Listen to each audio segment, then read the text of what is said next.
সামনে নির্বাচন, ক্ষমতার আবেশে ভারী হয়ে আছে বাতাস।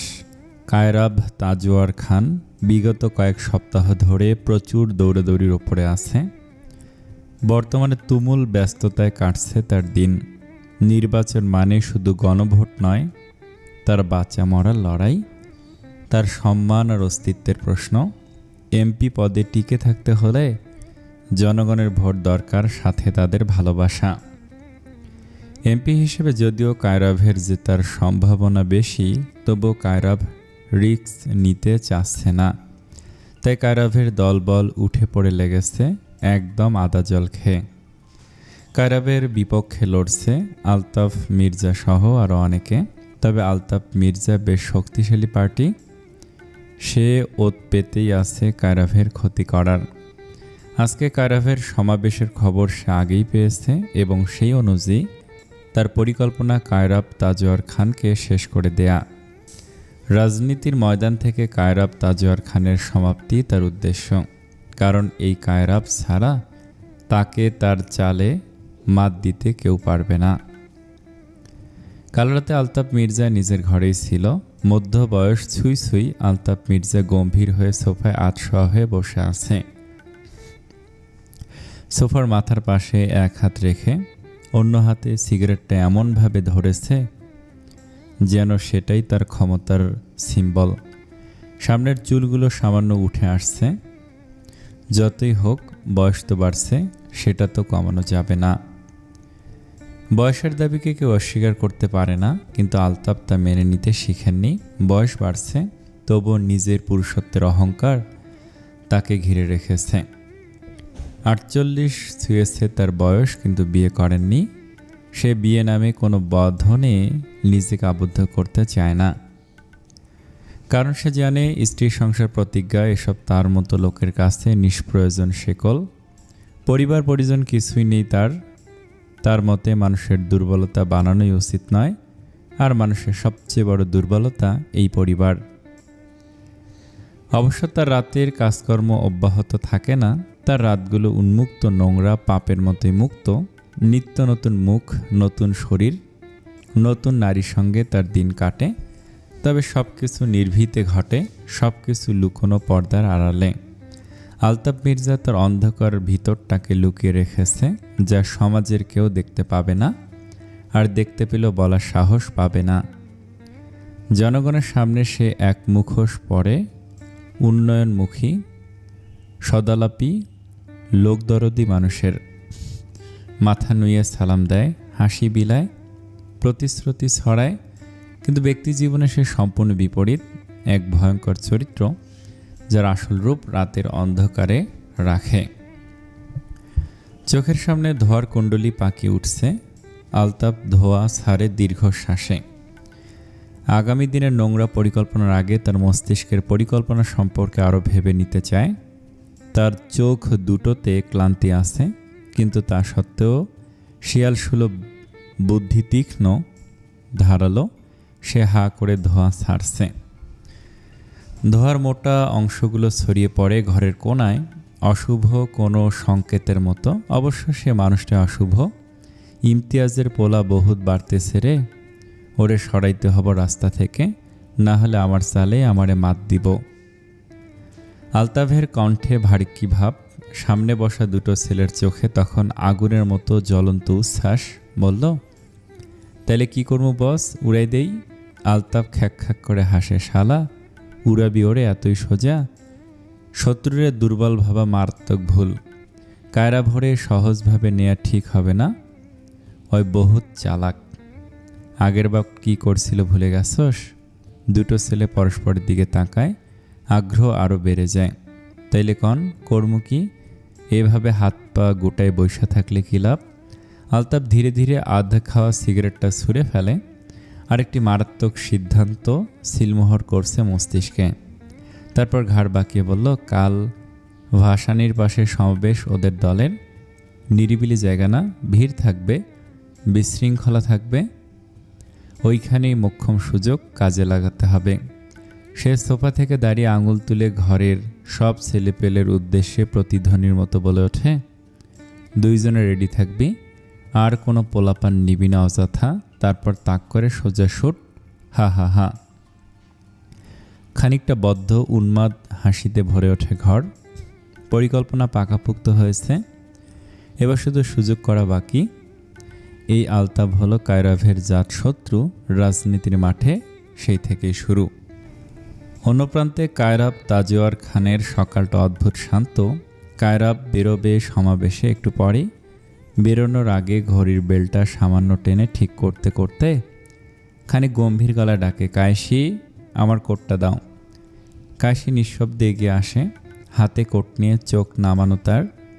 ঠিক তখনই কায়রাব অনায়াস ভঙ্গিতে তার কবজিটা ধরেই কাছে টেনে আনে।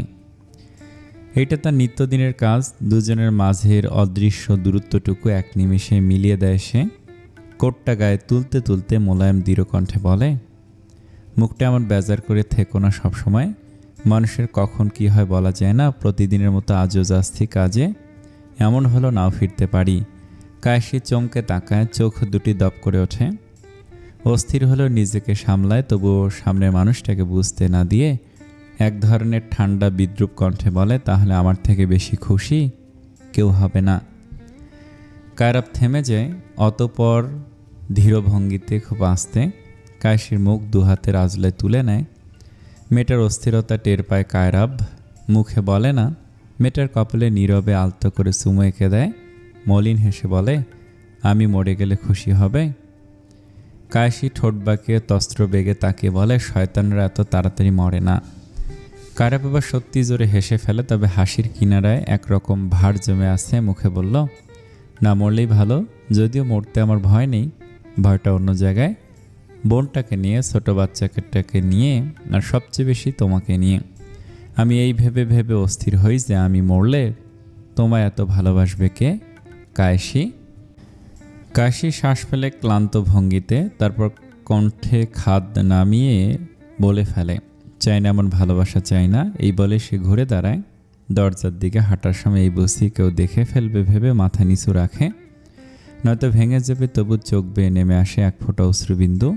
দ্রুত, খুব দ্রুত আঙুলের ডগায় মুছে ফেলে। কেউ দেখতে পায় না সেটা, কায়রাবও না। আর পেছনে দাঁড়িয়ে কায়রাব কেবল তাকিয়ে থাকে। একটা মানুষের চলে যাওয়া আর পায়ের শব্দে কিভাবে নিজের বুকের ভেতরকার নিঃশব্দ ভাঙনটা স্পষ্ট হয়ে যাচ্ছে, সে কথায় সেই শুধু জানে কায়রাব তার বউ বাচ্চার কাছে, তার পরিবারের কাছে সত্যি খুব দুর্বল। আর দেরি না করে গাড়ি করে উদ্দেশ্য দিয়েছে সমাবেশের উদ্দেশ্যে। গাড়ির জানালায় ভাসতে থাকা শহরের দৃশ্য দেখে মনে পড়ছে বাবার কথা। এই রাজনীতি তার বাবার রক্তের স্রোত বয়ে তার শিরায় ঢুকে গেছে। তার বাবার জীবনের একাংশ সময় এই রাজনীতিতেই কেটেছে। সেও নেতা ছিলেন এক সময়, কিন্তু একটা দীর্ঘ ভুলে সব শেষ হয়েছিল। এই ভেবে দীর্ঘশ্বাস ফেলল কায়রাব। আজ যে সমাবেশ মাওলানা ভাসানীর কাছে, পথ জুড়ে পোস্টার, ব্যানার, স্লোগান, মানুষের ভিড়।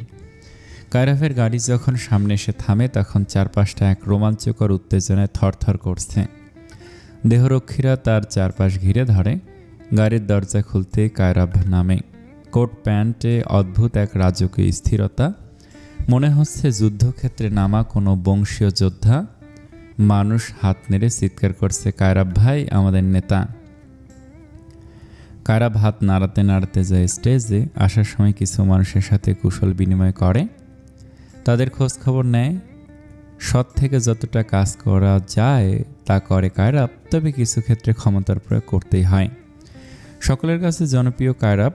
তার সুনাম যেমন আছে তেমন আছে ভালোবাসাও, কারণ সে জায়গায় অনেক উন্নয়ন করেছে। সাধারণ জনগণের সুযোগ সুবিধা দেখেছে, ন্যায্য বিচার করেছে। কে না চাইবে এমন নেতা?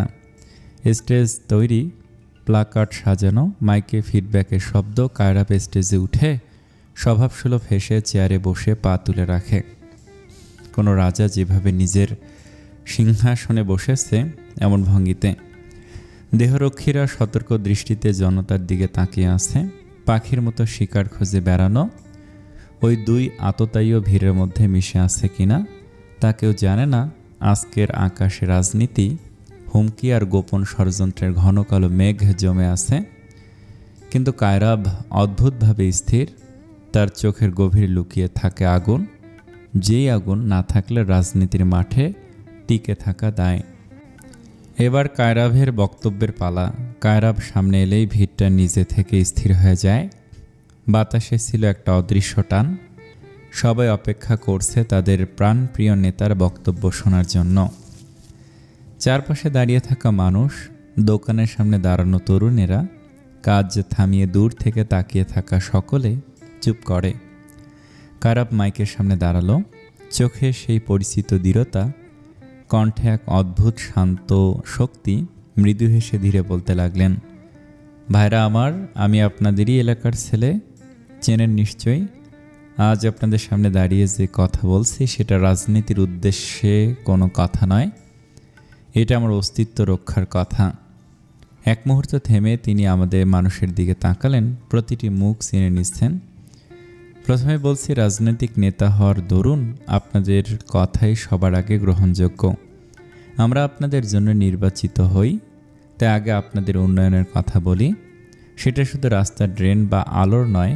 উন্নয়ন মানে মানুষের হৃদয়ে বিশ্বাস জাগানো। বিশ্বাসটা হলো একজন মানুষ আছে যে আপনাদের কথা ভাববে, আপনাদের পাশে দাঁড়াবে।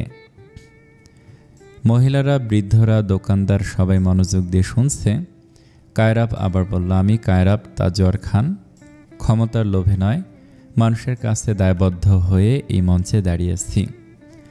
আজ পাশে যে সরকারি ভবন তৈরি হচ্ছে, ওটা শুধু ইট সিমেন্টের দেয়াল নয়, ওটা হলো আপনাদের স্বপ্নেরই প্রতিচ্ছবি। এখানে যারা কাজ করছে এরা আমাদের সমাজের প্রকৃত ভিত্তি। এই মাটির সাথে এদের ঘাম মিশে আছে, আর সেই ঘামই আমাদের এলাকার ভবিষ্যৎ গড়ে তুলবে। জমে থাকা মানুষের ভিড়ে প্রশংসার গুঞ্জন উঠল। কায়রাভ হাত তুললেন, গলা আরও দৃঢ় হলো, আমি চাই আপনাদের প্রতিটি ছেলে মেয়ে শিক্ষিত হোক, আপনাদের প্রতিটি ঘর যেন আলোয় ভরে থাকে। আমি প্রতিশ্রুতি দিচ্ছি, নেতা হিসেবে নয়, আপনাদের একজন সন্তান হিসেবে। যে কোনো অভাব, যে কোনো সমস্যা আমার দরজায় সবসময় খোলা আপনাদের জন্য। একজন মধ্যবয়স্ক লোক চোখ মুছে ফিসফিস করলেন, আমাদের কায়রাভ আলাদা, সে সত্যি যোগ্য নেতা হওয়ার জন্য। কায়রাভ আবার সকলের দিকে তাকালেন। এবার তার কণ্ঠ যেন আরও কোমল, কিন্তু প্রভাব আরও গভীর। আপনারা আমাকে বিশ্বাস করেছেন, আর সেই বিশ্বাসের সম্মান রাখাই আমার কর্তব্য। আমি চাই একদিন আপনারাও যেন গর্ব করে বলতে পারেন, আমাদের নেতা কায়রাভ তাজওয়ার খান যে নিজের কথা রেখেছে। আজ আমি এও প্রতিশ্রুতি দিচ্ছি, স্বপ্ন দেখব আমরা সবাই এবং স্বপ্ন পূরণ করব একসাথে। আমরা সেই বাংলাদেশ গড়ব যেখানে শিশুর হাসি হবে আমাদের দেশের পরিচয়, যেখানে মায়ের চোখে জল থাকবে শুধু আনন্দের, যেখানে রাত পোহালেই কাজের নতুন ভোর জাগবে, কর্মসংস্থানের শহর, যুবকদের জন্য প্রশিক্ষণ, নারীদের জন্য সুযোগ, বৃদ্ধদের জন্য নিশ্চয়তা, এবং সবশেষে সকলের নিরাপত্তা নিশ্চিত করতে আমরা নিবেদিত থাকব। চতুর্দিকে তালি পড়ে গেল। কাবিরের চোখে হালকা প্রশান্তির ঝলক। সে জানে জনগণের জন্য প্রতি ভালোবাসা কতটুকু আছে। কাবির এবং তার দল আজ তথাকথিত বিল্ডিংয়ের কাজে এসেছিল। আজ জমি দেখে আসবে, মাপজোকের ব্যাপারও আছে। এরপর থেকে কাজ শুরু। তার সঙ্গে ছিল জিহাদ, দৃপ্য, প্রকাশ এবং আরও কয়েকজন সহকর্মী।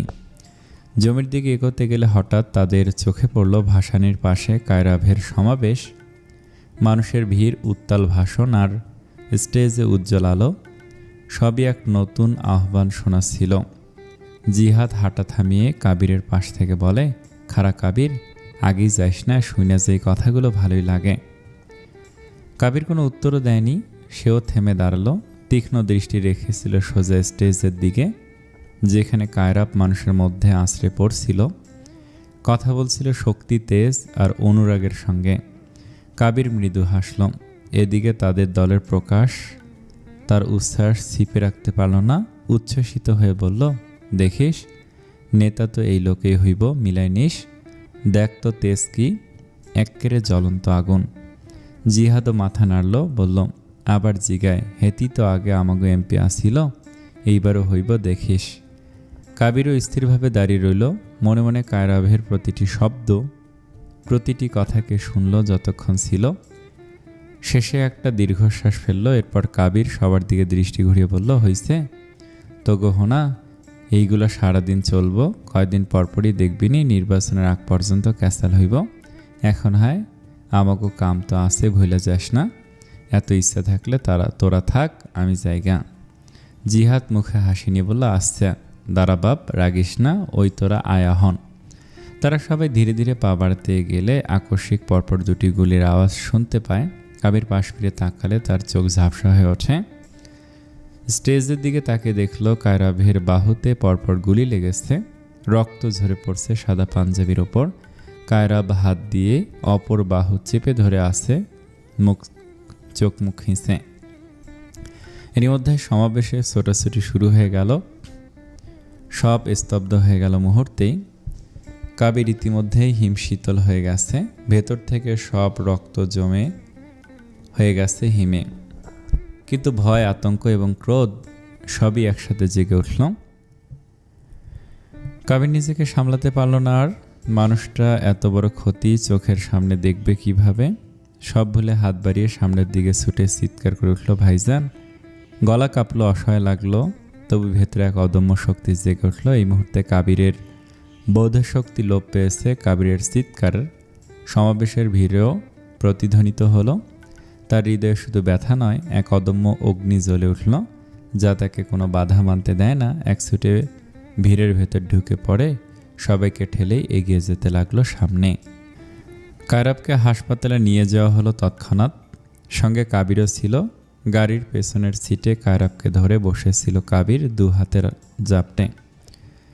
ভেঙে পড়তে দেয়নি মানুষটাকে। বহুদিন পর কায়রাভ কাবিরকে সামনে পেয়ে ভীষণ আবেগে উঠল। এই কাবিরটা ইচ্ছে করলেই দেখা দেয় না, যাকে পাওয়া মানেই সব সময়ের বিরলতা। এদিকে অসহ্য যন্ত্রণায় ব্যথা চিরে শরীরে ছড়িয়ে পড়ছিল, তবু চোখ সরাতে পারছিল না কাবিরের মুখ থেকে। কি করবে, রক্তের সম্পর্ক তো যতই দূরে থাকুক গভীর টান অনুভব হয়। কাবির ইচ্ছে করে কখনো বড় ভাইয়ের সামনে আসে না, আজ এসেছে। তাই এই অবস্থায় এদিকে কায়রাভের নজরে আসলো কাবির তার জন্য দুশ্চিন্তায় ভেঙে পড়ছে। এই অনুভূতিটাই কায়রাভকে কিছুটা শক্ত করে ধরেছিল। কাবির খুব আস্তে, প্রায় ফিসফিস করে বলল, এই তো আইসে গেছি, খুব বেশি কষ্ট হইতেছে। কায়রাভ আর উত্তর দেওয়ার সুযোগ পেল না। চোখের সামনে সব ঝাপসা হয়ে আসছে। গাড়ি থেকে নামিয়ে মুহূর্তে তাকে স্ট্রেচারে তুলে ইমার্জেন্সির রুমের দিকে নিয়ে যাওয়া হলো। যাওয়ার আগে অস্পষ্ট স্বরে কায়রাভ বলেছিল, আগেই চলে যাস না কাবির, কথা আছে আমার। কিন্তু বাইরে তখন হুলস্থুলের আওয়াজে কাবিরের কর্ণগোচর হলো না কথাটা। নেতার গুলি লেগেছে, তে প্রেস আর মিডিয়ায় হাসপাতালের সামনের চত্বর ভরে উঠল। সাংবাদিকেরাও চমকপ্রদ ব্রেকিং নিউজ বানাতে উঠে পড়ে লাগলো। কায়রাভ ভেতরে চলে গেলে রক্তে ভেজা শার্ট পরা অবস্থাতেই কাবির বাইরে এসে স্থির হয়ে বসে রইল। হাসপাতালের ভেতরে আর থাকলো না সে। সব কিছু তার কাছে মুহূর্তে এলোমেলো, ভারী লাগছিল। কিছুক্ষণ পর কায়েশি আর কায়রা ছুটে এলো। কায়রার কোলে ছোট্ট কান। কায়রা কাউকে খেয়াল না করেই কানকে নিয়ে দৌড়ে ভেতরে ঢুকে গেল। কিন্তু কায়েশি হাসপাতালে ঢুকতে গিয়েও থমকে গেল। চোখ পড়ল বাইরে বসে থাকা কাবিরের ওপর। বিস্মিত নজরে তাকিয়ে ভাবল, কতদিন পর মানুষটাকে দেখছে। রক্তে ভেজা শার্টটা দেখে বুকের ভেতর কেমন ধক করে উঠল। একটু এগিয়ে গিয়ে কাবিরের সামনে দাঁড়িয়ে আফসা স্বরে ডাকলো, কাবির। কাবির মাথা তুলে একবার তাকিয়ে আবার দৃষ্টি নামিয়ে ভারী গলায় বলল, আপনার স্বামী ভেতরে, কেবিন নাম্বার 107। আর এক মুহূর্ত অপেক্ষা করল না কায়েশি, ছুটে ভেতরে ঢুকে পড়ল। ততক্ষণে গুলি বের করা হয়ে গেছে ডাক্তারদের। একটা গুলি কাঁধের উপরের অংশ ছুঁয়ে বেরিয়েছে, আর আরেকটা বাহুতে আটকে ছিল। একটুর জন্য বুকে লাগেনি, বড় বাচ্চা বেঁচেছে। ডাক্তাররা বাইরে এসে বলেছে কায়রাভ আউট অফ ডেঞ্জার। তাকে কেবিনে দেয়া হলো একটু পরেই। হাসপাতালের বেডে সাদা গেঞ্জি গায়ে, তার উপর হালকা শাল জড়ানো। আপাতত ব্যান্ডেজের জন্য জামা পরাতে নিষেধ করেছে ডাক্তার। সেই সাদা গেঞ্জির ওপরেই শাল জড়িয়েছে, কারণ শীতের সময় এভাবে শুধু গেঞ্জি পরে থাকা প্রায় অসম্ভব। এদিকে অপারেশনের পর কাবিরের কথা মাথা থেকে বেরিয়েই গেছে। ইতিমধ্যেই কায়রাভের দলের ছেলেপেলেরা কেবিনে ঢুকতে অবাক চোখে তাকিয়ে রইল। অবাক হওয়ার কারণ অদ্ভুত রকমের দৃশ্য। কায়রাভ অতি শান্ত ভঙ্গিতে বেডে বসে আঙুল খাঁচছে, যেন কিছুই হয়নি। সামনে বসে তার দলের আরও কয়েকজন ছেলে। দুজন উদ্বিগ্ন কণ্ঠে জিজ্ঞেস করলো, ভাই ঠিক আছেন তো? কায়রাব হেসে নিজেকে দেখে বলল, দেখ শালা, একদম ফিট আমি। চিল কর, এই গুলিটুলি কায়রাবকে কাবু করতে পারবে না। পরক্ষণে পাশ থেকে একজন ছেলে মাথা নিচু করে জানালো, ভাই সমাবেশের সময় দুজন ছেলে গুলি করে পালিয়েছে, অল্পের জন্য ধরতে পারিনি, সন্দেহ হচ্ছে আলতাফের কাজে এইটা। কায়রাব সিংহের ন্যায় থাবা দেখিয়ে গম্ভীর স্বরে বলল, সন্দেহ কিসের? আলতাফ কুত্তারাই এই কাজ করেছে, আর বহুদা চামচাদের ধরে কি হবে? ধরবো তো সোজা আলতাফকে। আপাতত চুপ থাক বিষয়টা নিয়ে, সামনে নির্বাচন, বুঝে শুনে কাজ করতে হবে। নির্বাচনটা হয়ে গেলে একদম থাবা মেরে ধরবো সব কটাকে, এরপর ওর চ্যাপ্টার দি এন্ড। ছেলেগুলো মাথা নেড়ে বাঁকা হাসলো। এই সময় ফিরোজ ঢুকলো, কায়রাবের সবচেয়ে ঘনিষ্ঠ মানুষ, যে শুরু থেকেই তার পাশে আছে। ডাক্তারদের থেকে রিপোর্ট আনতে গিয়েছিল। এইমাত্র কেবিনে এসে বলল, ভাই ভাবি আর বোন এসেছে, পাঠিয়ে দেব? কায়রাব হেসে বেডে হেলান দিয়ে বলল, পাঠিয়ে দে। এরপর ছেলেগুলো সবাই বেরিয়ে গেল। কায়রা কানকে নিয়ে ঢুকলো, পেছনে কায়েসি। বাবাকে দেখে কান এক লাফে তার কোলে উঠে মুখ গুজে দিল বুকে। কায়রা আটকাতে গেলে কায়রাব চোখের ইশারায় মানা করলো। এত মানুষ দেখে বাচ্চাটা ভয় পেয়ে গেছে, সচরাচর এত মানুষ একসাথে দেখেনি। ধরা গলায় কায়রা বলল, ভাইজান এসব কি? খবরে দেখেই ছুটে এলাম, আর একটু হলে দম বেরিয়ে যেত। তুমি এসব ছেড়ে দাও না কেন? পরিবারকে চিন্তায় রাখতে এত ভালো লাগে? কায়রা হাত বাড়িয়ে বোনের মাথায় হাত বুলিয়ে নরম গলায় বলল, বাচ্চা মেয়ে বাচ্চাই থাক, বড় সাজতে হবে না। এই বিকেল 4টায় না তো তোর পরীক্ষা, 3:30 বেজে গেছে, দেরি করিস না। আর আমি একদম ঠিক আছি, দেখে নে, যাওয়ার সময় আমার গাড়ি নিয়ে যাস। কায়রা মাথা নাড়িয়ে আর কিছু না বলে বেরিয়ে গেল। সত্যি তার দেরি হয়ে যেত। ভাই ঠিক আছে দেখে আর দেরি করলো না। এদিকে কায়েসি ভেজা চোখে কেবিনের এক কোণে দাঁড়িয়েছিল।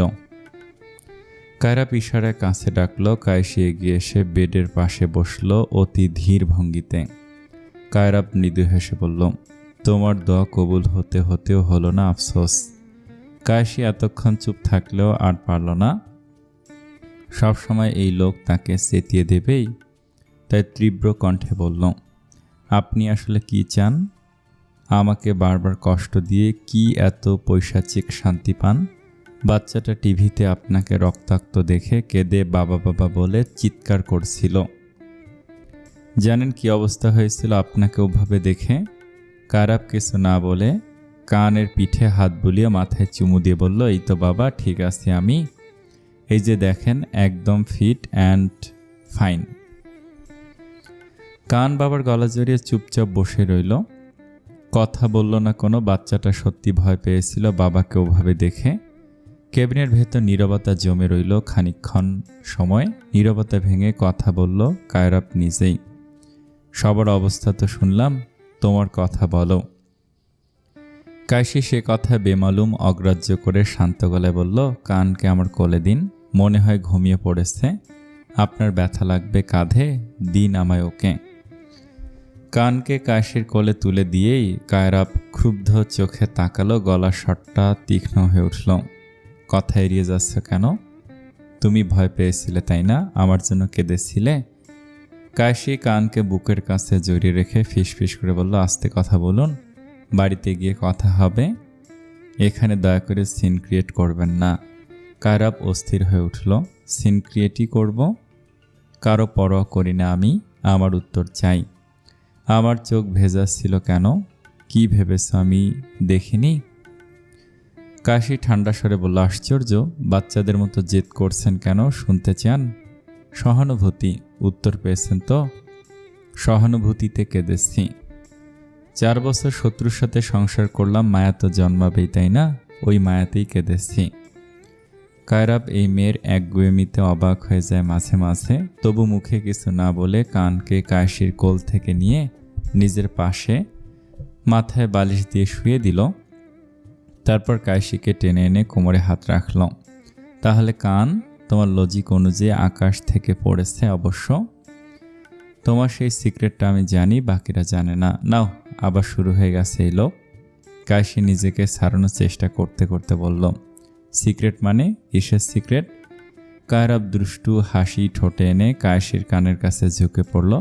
কানের লতিতে ঠোঁট ছুঁয়ে মৃদু গলায় বলল, সিক্রেটটা হলো দিনে সবাইকে দেখিয়ে শত্রুর সঙ্গে ঝগড়া করো, যাতে প্রমাণ হয় তুমি জিতেছ। তোমার কোনো ফিলিংস নেই, কিন্তু রাতে ঠিকই আমার সাথে।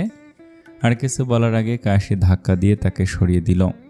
অসভ্যের মতো কথা বলবেন না, আপনি এখন অসুস্থ, সেটা ভুলে যাবেন না। কায়রাব নিজের দিকে ইশারা করে বিকারগ্রস্তের ন্যায় বলল, একদমই অসুস্থ না আমি। অসুস্থ বলে খেপিও না আমায় কায়েসি, বিশ্বাস না হলে কাছে আসো, প্রমাণ দিচ্ছি। কায়েসি সিটকে আরও দূরে সরে গিয়ে বিরক্ত স্বরে বলল, সি। কায়রাব এবার জোরেই হেসে উঠল। পর মুহূর্তে আচমকা আর্তনাদ করে বসল।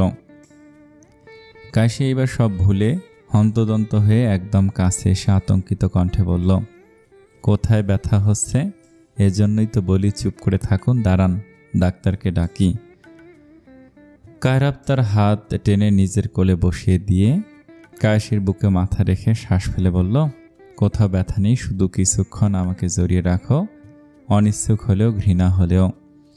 কায়েসি তাকে জড়িয়ে ধরল না, কিন্তু কায়রাবকে জড়িয়ে ধরতে বাধাও দিল না। অন্য সময় হলে সে ছটফট করত, মুক্তি পেতে অধৈর্য হতো, কিন্তু আজ সে ধীর স্থির নিশ্চল, ঠিক কোনো বদ্ধ ঘরের মতোই, যেখানে শব্দের চেয়ে অনুভূতিগুলো বেশি ভারী লাগে। বিকেলে নরম আলো বারান্দা জুড়ে ছড়িয়ে পড়েছে। সেই আলোতেই ডিভানে আধা শোয়া হয়ে প্রিহা ল্যাপটপ খুলে বসে আছে।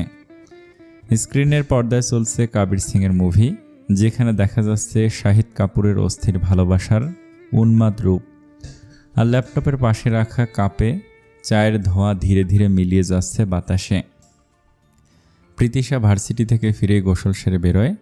ভেজা চুলে তোয়ালে জড়িয়ে আয়নার সামনে দাঁড়িয়ে মুছতে মুছতে বারান্দায় চোখ পড়ে। প্রিয়াকে দেখে সে হালকা হাসি নিয়ে জিজ্ঞেস করে, কি করছিস প্রিয়া? প্রিয়া পেছন ফিরে তাকে বলে, মুভি দেখছি মনি, তুমি এসো না একসাথে দেখি। প্রীতিশা বলে, আচ্ছা আসছি, দাঁড়া, চুলটা মুছতে আগে ভালো করে। আচ্ছা, প্রিহান কোথায়? ল্যাপটপের পর্দা থেকে চোখ না সরিয়েই প্রিহার উত্তর আসে, ও তো ওর বন্ধুদের সাথে ব্যাডমিন্টন খেলতে গেছে। কিছুক্ষণ পর চুল আছড়ে পরিপাটি হয়ে প্রীতিশা এসে প্রিহার পাশে ডিভানে বসে পড়ে। পর্দার দিকে তাকিয়ে কৌতূহলী গলায় বলে, এটা তো শাহিদ কাপুরের মুভি। কি মুভি এটা? প্রিহা মুচকি হেসে বলে, হ্যাঁ, কবির সিং মুভির নাম। দেখনি আগে? এটা তো অনেক পুরনো মুভি। কবির সিং শব্দ দুটো প্রীতিশা শুনে মনে মনে দুবার উচ্চারণ করল। অজান্তেই ঠোঁটের কোণে হালকা হাসি ফুটে ওঠে। তার বুনো ষাঁড়ের নামও তো কবির। কি বিচিত্র সব চিন্তা ভাবনা হচ্ছে আজকাল। কিন্তু তার মুচকি হাসার কারণ কি? এইটা তো খুব চেনা এক অনুভূতির কথা ভেবেই হওয়া উচিত। প্রিহা প্রীতিশাকে হাসতে লক্ষ্য করে চোখ কুঁচকে বলে, কি হলো মনি, এমন করে হাসছো কেন? প্রীতিশা একটু অপ্রস্তুত হয়ে মাথা নাড়িয়ে বলে, আরে কিছু না, চলো দেখি। মুভিটার কথা অনেক শুনেছি, কিন্তু হিন্দি মুভি তেমন দেখা হয়নি। তারপর দুজনে চুপচাপ পর্দায় মন দেয়। বিকেল গড়িয়ে সন্ধ্যা নামে, গল্প এগোয়, গান বাজে, আবেগ জমে ওঠে। দুই ফুপু ভাস্তির নিরিবিলি সময়টুকু মুভির সাথে সাথে সমাপ্তি ঘটে। মুভি শেষে যে যার ঘরে ফিরে যায়। প্রিহা নিজের ঘরে গিয়ে পড়াশোনার পাতায় ডুবে দেয়, আর প্রীতিশা কফি বানিয়ে আবার এসে বারান্দায় বসে।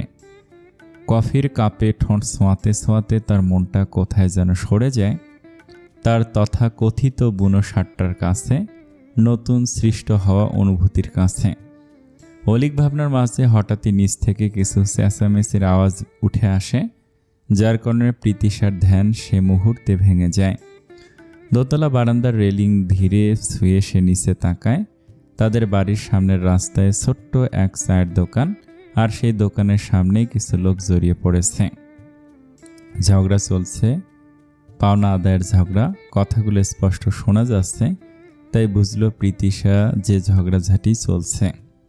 কিন্তু তো অতি সাধারণ ঘটনা মনে হয়ে চোখ ফেরাতে চাইল, কিন্তু তখনই নজর কাড়ে এক মোটা চেহারা লোকের সরে যাওয়ার পরের দৃশ্য দেখে। যখন ঝগড়া করতে করতে সে সরে গিয়ে স্পষ্ট হয়ে দাঁড়ালো, পেছনের পরম পরিচিত পুরুষালী অবয়ব তখন চমকালো প্রীতিশা। প্রীতিশার চোখে যেন মুহূর্তের জন্য সময় থমকে গেল। লক্ষ্য করলো কাবিরের পরনে শীতের জ্যাকেটটা অত্যন্ত সাধারণ, জিন্স প্যান্টটাও সাধারণ, তবুও কেমন যেন অদ্ভুত আকর্ষণ ছড়াচ্ছে, যা সুদর্শন, মোহনীয়। কাবির চায়ের দোকানের সামনে কাঠের বেঞ্চে বসে অত্যাধিক আরামে কাঁচের চায়ের কাপ থেকে পরপর চুমুক দিচ্ছিল। প্রীতিশার চোখে তখন ঘোর মাতাল ভাব। মনে হচ্ছে ঘোরটা কেবল কাবিরের জন্যই। সে নিজেও অজান্তে কফির কাপ থেকে চুমুক নিল, ঠিক যেভাবে কাবির চায়ে চুমুক দিচ্ছে সেভাবেই। প্রীতিশার চোখগুলো যেন ঘোরে কাবিরের দিকে আটকে। তার কাছে এখন চারপাশের সব কিছু অজানা, ঝাপসা, অস্পষ্ট, শুধু কাবির স্পষ্ট এবং জীবন্ত। প্রীতিশা নিজেই বিস্ময়ে ভাবল, এ কি হলো তার? এই অনুভূতির নাম কি দেবে? হৃদয়ের ভেতরে অজানা এক উত্তেজনা, অচেনা আকর্ষণ আর অল্প ভয়ের মিশ্রণ, সবকিছু মিলিয়ে একরকম অদ্ভুত অনুভূতি জন্ম নিচ্ছে বুনো ষাটটার প্রতি। কাবিরের উপস্থিতি এত প্রভাবিত যে বাস্তবতা অজানা, ঝাপসা হয়ে যাচ্ছে প্রীতিশার কাছে। ঘোর ধীরে ধীরে কমতে লাগলো, আর প্রীতিশার মনে হলো নিচে যাওয়া প্রয়োজন। এক নজর সামনে থেকে দেখে আসা যাক। ভাবামাত্রে কাজ শুরু। একখানা চাদরে নিজেকে জড়িয়ে সে নিঃশব্দে বারান্দা থেকে নেমে এলো চায়ের দোকানের দিকে। কাবিরের বসা বেঞ্চটাতেই সে বসল, কিন্তু নির্দিষ্ট দূরত্ব বজায় রেখে। কাবিরকে না দেখার ভান করে দোকানদারের দিকে তাকিয়ে বলল, মামা, 1 কাপ চা দিন, 1 চামচ চিনি দিয়ে। কাবির পরিচিত নারীসুলভ কণ্ঠ পেয়ে পাশে তাকালো, চোখ বড় বড় করে চমকে উঠল, বলল, তুমি এখানে? প্রীতিশা হালকা চমকানোর ভান করল, তারপর ভদ্রভাবে উত্তর দিল, ও আপনি? আমি তো চা খেতে এসেছিলাম। আমার বাসার সামনেই ওই যে দোতলা বাড়িটা, মাঝে মাঝে আসি এখানে চা খেতে। কাবির শুধু মাথা নাড়ল। তখনই দোকানের পুরনো রেডিওতে ভেসে আসলো একটি গানের সুর। আমি পাথরে ফুল ফোটাবো শুধু ভালোবাসা দিয়ে, আমি সাগরের ঢেউ থামাবো শুধু ভালোবাসা দিয়ে, তুমি যদি থাকো আমারই পাশে। প্রীতিশা গানের কথাগুলো মন দিয়ে শুনছিল। কি অদ্ভুতভাবে মিলে গেল। প্রীতিশাকেও তো পাথরে ফুল ফোটাতে হবে। অনেক কঠিন কাজ, বুনো ষাটটার পাথর মন গলাতেই হবে তাকে। নিজ ভাবনার মাঝে কাবিরের রুক্ষ কর্কশ গলার আওয়াজ শোনা যায়। এই বয়সে কিহের প্রেম প্রীতির গান শোনেন মামা? লক্ষণ তো ভালো না, গান ঘুরায় দেন। কী সব কয় না কয়? ভালোবাসা দিয়ে পাথরে ফুল ফুটাবো, সাগরের ঢেউ থামাবো, যত সব আউলফল কথাবার্তা। দোকানদার লোকটি হতবাক হলে এমন কথায়, আবার পরক্ষণে লজ্জিত হয়ে রেডিও বন্ধ করে দিল। আর কোনো গানই চালালো না। আবার কি না কি বলে বসে এই ছেলে, এই ভয়ে। এদিকে প্রীতিশা দীর্ঘশ্বাস ফেলল হতাশায়। এই ষাটটাকে মানুষ বানাতে বড্ড বেগ পোহাতে হবে, বুঝল। দোকানদার হঠাৎ হাসতে হাসতে বলে উঠল, আচ্ছা আম্মা, এইটা কি কইলা তখন? তুমি আবার কবে আমার দোকানে আইলা? আমি তো জীবনও দেখিনি তোমারে। প্রীতিশা কিছুটা থতমত খেল।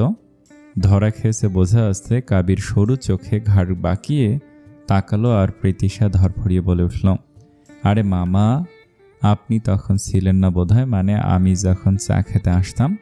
বাদ দিন না, চা কি বানানো হয়ে গেছে? দোকানদার চায়ের কাপ এগিয়ে দিয়ে বলল, এই যে হইয়া গেছে, নেন আম্মা। প্রীতিশা চা হাতে নিয়ে ধীরে চুমুক দিতে দিতে কাবিরের দিকে তাকিয়ে জিজ্ঞেস করলো, আপনার কাজের কি খবর? কাবির সাধারণভাবে বলল, ভালোই। তারপর চা খাওয়া শেষে উঠে গিয়ে দোকানদারের দিকে টাকা বাড়িয়ে দিয়ে চলে যেতে গেলে প্রীতিশাও দাঁড়িয়ে মৃদু গলায় পেছন থেকে বলল, দাঁড়ান, এখনই চলে যাবেন? কাবির ঘুরে তাকালো শান্ত হয়ে, তারপর কড়া গলাতেই বলল, এইখানে থেকে কি করবো? আমার জানা মতে করার তো কিছু নাই। প্রীতিশা হঠাৎ চট করে বলে উঠল, কোনো চিন্তা ভাবনা ছাড়া। করার ইচ্ছা থাকলে অনেক কিছুই করা যায়, আসুন আমরা লুডো খেলি। কাবির চোখ কপালে তুলে অল্প বিস্মিত কণ্ঠে বলল, কি? প্রীতিশাও ভড়কে গেল। এ কি বলে ফেলল সে? এইরকম বেহুদা কথাবার্তা কশ্চিনকালেও তার কল্পনাতেও ছিল না। বুনো ষাটটার পাল্লায় পড়ে নিজের বোধ বুদ্ধিও হারিয়েছে সে, একেবারে হারিয়েছে। কাবিরের স্বনিগ্ধ মুখবয়ব লক্ষ্য করে সেই স্থানে আর দাঁড়াল না প্রীতিশা। বিদ্যুৎ গতিতে দৌড়ে নিজের বাড়িতে চলে গেল। দুপুরের অগ্রভাগেই আজ প্রিহার স্কুল ছুটি ঘোষণা করেছে। অসময়ে এই ছুটি যে কতটা আনন্দের তা কেবল স্কুল পড়ুয়া ছাত্রছাত্রীরাই বোঝে। তাই বন্ধুদের সঙ্গে হইহুল্লোড় করতে করতে স্কুলের গেট পেরিয়ে বেরিয়ে আসে প্রিহা। হাসি কথার দুষ্টুমির মাঝে হঠাৎ নেমে আসে অপ্রত্যাশিত বিপর্যয়। পাশের একটি নির্মাণাধীন বিল্ডিংয়ের নিচ দিয়ে হাঁটছিল সে। ততক্ষণে বাকি বন্ধুরা তাদের বাড়ির রাস্তায় চলে গিয়েছে। এইটুকু পথ প্রিহাকে একাই ফিরতে হবে, এমনকি প্রিশান ড্রপ করে নেয় প্রতিদিন। কিন্তু আজকের অপ্রত্যাশিত ছুটির কথা সে জানে না, তাই প্রিহা একাই যাচ্ছিল বাড়ির পথে। হঠাৎই উপরের নির্মাণকৃত বিল্ডিং থেকে আছড়ে পড়ে এক প্রকাণ্ড ইট। সোজা এসে পড়ে প্রিহার ডান পায়ে। মুহূর্তে তীব্র ব্যথায় চোখ মুখ কুঁচকে যায় তার। প্রিহার আর্তনাদের অসহনীয় শব্দ বাতাস কাঁপিয়ে ওঠে। সাহস করে ইট সরাতে দেখা যায় পায়ের সামনের অংশ থেতলে গেছে, রক্ত গড়িয়ে পড়ছে মাটিতে। ওখানে দাঁড়িয়ে থাকা বিপজ্জনক বুঝে কোনো মতে কয়েক কদম এগিয়ে রাস্তার ধারের ফাঁকা জায়গায় থাকা একটি ঢালের উপর বসে পড়ে প্রিহা। যে রাস্তায় সে এসেছে সেখানে ভারী যানবাহনের আনাগোনা, অথচ মানুষের উপস্থিতি প্রায় নেই বললেই চলে। ব্যথা আর অসহায়ত্বে চোখ ভিজে ওঠে তার। অনবরতেও ব্যথা মিশ্রিত অশ্রু গড়িয়ে পড়তে থাকে তার গাল বেয়ে। এই অবস্থায় কি করবে, কোথায় যাবে কিছুই বুঝে উঠতে পারে না। পা নিয়ে এক কদম এগোনোর শক্তিও আর নেই। ব্যথা যেন ক্রমশ আরও ধারালো হয়ে উঠছে। ঠিক তখনই সেই পথ দিয়েই গাড়ি চালিয়ে বিশ্ববিদ্যালয়ের উদ্দেশ্যে যাচ্ছিল কায়রা। সদ্য ড্রাইভিং শেখা, তাই মনোযোগে ঘাটতি নেই। হঠাৎ ঢালুর উপর বসে থাকা এক কিশোরী মেয়ের দিকে চোখ পড়ে তার, যে কান্নায় ভেঙে পড়া, অসহায় লাগছে। সঙ্গে সঙ্গে ব্রেক কষে গাড়ি থামিয়ে নেমে আসে কায়রা। দূর থেকে চিনে ফেলে মেয়েটাকে। কায়রা মেয়েটাকে দেখে বলে ওঠে, আরে এটা প্রিশান স্যারের বড় ছানাটা না? আর এক মুহূর্ত দেরি না করে দ্রুত এগিয়ে গিয়ে প্রিহার পাশে দাঁড়ায় সে। থেতলে যাওয়া পা আর গড়িয়ে পড়া রক্ত দেখে কায়রার বুক কেঁপে ওঠে। হাঁটু করে বসে পার্স থেকে রুমাল বের করে যত্ন করে বেঁধে দেয় পায়ের ক্ষত স্থানে। ব্যথায় কাতর প্রিহা মুখ তুলে তাকায়, দেখল সামনে দাঁড়িয়ে থাকা মেয়েটি অদ্ভুত সুন্দর, যার চোখে নিজের জন্য উদ্বেগ দেখতে পেল। আতকে উঠে ভয়ত স্বরে কায়রা বলে, পায়ের এই অবস্থা কিভাবে হলো? ইস, আঙুলগুলো থেতলে গেছে। প্রিহা কষ্ট চেপে উত্তর দেয়, পাশের কনস্ট্রাকশন বিল্ডিংয়ের সামনে দিয়ে যাচ্ছিলাম, হঠাৎ একটা ইট এসে পায়ে পড়ে যায়। কায়রা দৃঢ় উদ্বিগ্ন কণ্ঠে বলে, দেরি করা ঠিক হবে না, চলো তোমাকে হসপিটালে নিয়ে যাই। প্রিহা মাথা নাড়িয়ে বলে, না আপু, কিছু মনে করবেন না, অপরিচিত কারোর সঙ্গে এভাবে যেতে পারবো না। কায়রা মৃদু হেসে মনে মনে ভাবল, স্যারের ছানাপোনারা এই অবস্থাতেও নীতিবাক্য ভুলে যায়নি। তাই হালকা ঠোঁট উল্টে বলে, কেন? আমাকে দেখে কি ছেলে ধরা মনে হচ্ছে? উফস, মেয়ে ধরা। প্রিয়া হেসে ফেলে কান্নার মাঝেও উত্তর দেয়, না আপু, আপনাকে খুবই হাই ক্লাস ফ্যামিলির মনে হচ্ছে, তবু আমি এভাবে যেতে পারবো না। কায়রা ফোন বের করে তার হাতে দেয় আর বলে, ওকে, যেতে হবে না আমার সাথে, তোমার বাবাকে ফোন করে ডেকে নাও। আর দেরি করে না প্রিহা বাবার নম্বরে ডায়াল করে, প্রিশানও রিসিভ করে ভারী স্বরে বলে, আসসালামু আলাইকুম, কে বলছেন? ওয়ালাইকুম আসসালাম, আমি প্রিহা। আপা? পাপা? প্রিন্সেস, এটা কার নাম্বার? তুমি ঠিক আছো তো? একটা আপুর ফোন থেকে কল করেছি। আমি ঠিক আছি, বড় রাস্তার মোড়ে এসে একটু ছোট একটা অ্যাক্সিডেন্ট হয়েছে, চিন্তা করো না, এক্ষুনি আসছি, শোনো, অপেক্ষা করো, ওখানেই থেকো। ফোন কেটে গেলে প্রিহা কায়রার দিকে ফোন ফেরত দিয়ে মৃদু হেসে বলে, থ্যাঙ্কস আপু। কায়রা ঠোঁট উল্টে বলে, আমাকে আপু না বলে আন্টি ডাকো, আপু ডাকটা ভালো লাগছে না। প্রিহা বিস্ময়ে তাকায়, এখন অল্প বয়সী মেয়ে নিজে থেকে আপু না বলে আন্টি ডাকতে বলছে দেখে অতিকায় চমকালো প্রিহা। কায়রার দিকে জহুরি নজর বুলিয়ে বলল, আন্টি কেন ডাকবো? আপনি বড় জোর আমার থেকে 7-8 বছরের বড় হবেন, সে অনুযায়ী আমার আপু থাকলে তার সমানই হতেন। আমার ভাই আর আমার বয়সের 6 বছরের পার্থক্য। কায়রা আপু শুনে একটু বেজার হলে হেসে বলে, তুমি তো বেশ ইন্টেলিজেন্ট, আমাকে দেখে পারফেক্টলি বয়স আন্দাজ করে ফেললে। I am impressed. প্রিহা শান্ত স্বরে বলে, ইন্টেলিজেন্ট কিনা জানি না, তবে মানুষের সাথে কিছুক্ষণ কথা বলে বুঝতে পারি আদতে মানুষটার স্বভাব কেমন। এইটা আমার এক ধরনের গুণ বলতে পারেন। কায়রা কৌতূহলী হয়ে উঠে বলে, তাহলে বলো তো আমাকে কেমন মনে হলো? আর হ্যাঁ, তুমি আমায় আন্টি এবং তুমি বলে ডেকো প্লিজ, যেইভাবে আপনি আপনি করে ডাকছে নিজেকে বুড়ো লাগছে। কারার দিকে কয়েক সেকেন্ড গভীরভাবে তাকিয়ে থেকে প্রিহা বলে, আচ্ছা তুমি করে বলছি, তোমাকে দেখে আমার মনে যা হলো, তুমি বয়সে বড় হলেও মেচিউর নও, ধীর স্থির নও, চঞ্চল এবং দুরন্ত মেয়ে। তবে কিছু ক্ষেত্রে তুমি মেচুর হয়ে যাও, নরম মন থাকলেও কঠোরও দিক আছে, আর নিজের প্রতি প্রচুর আত্মবিশ্বাসী। কায়রা হা করে শুনল প্রিহার সব কথা, কি ঝরঝর করে তার স্বভাব বলে দিল। এই বাচ্চা মেয়ে ভুল তো বলেনি, ছানা দুটো বাপের মতো বুদ্ধিমান। কায়রা বলল, একদম ঠিক চিনেছ আমাকে, রিয়েলি ইমপ্রেসড।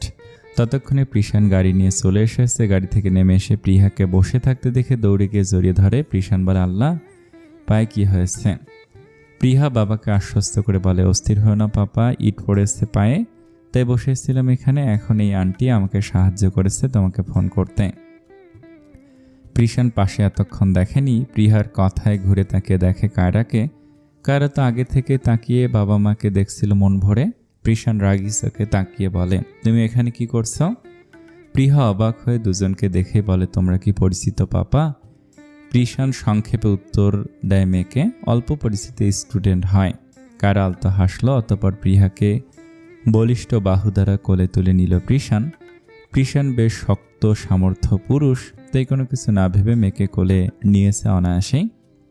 যাওয়ার আগে প্রথমবারের মতো কায়রাকে অতি নিরেট স্বরে ধন্যবাদ জানালো প্রিশান। যতই হোক মেয়েটাকে সাহায্য করেছে, আর কায়রা এতটুকুতেই খুব খুশি হলো।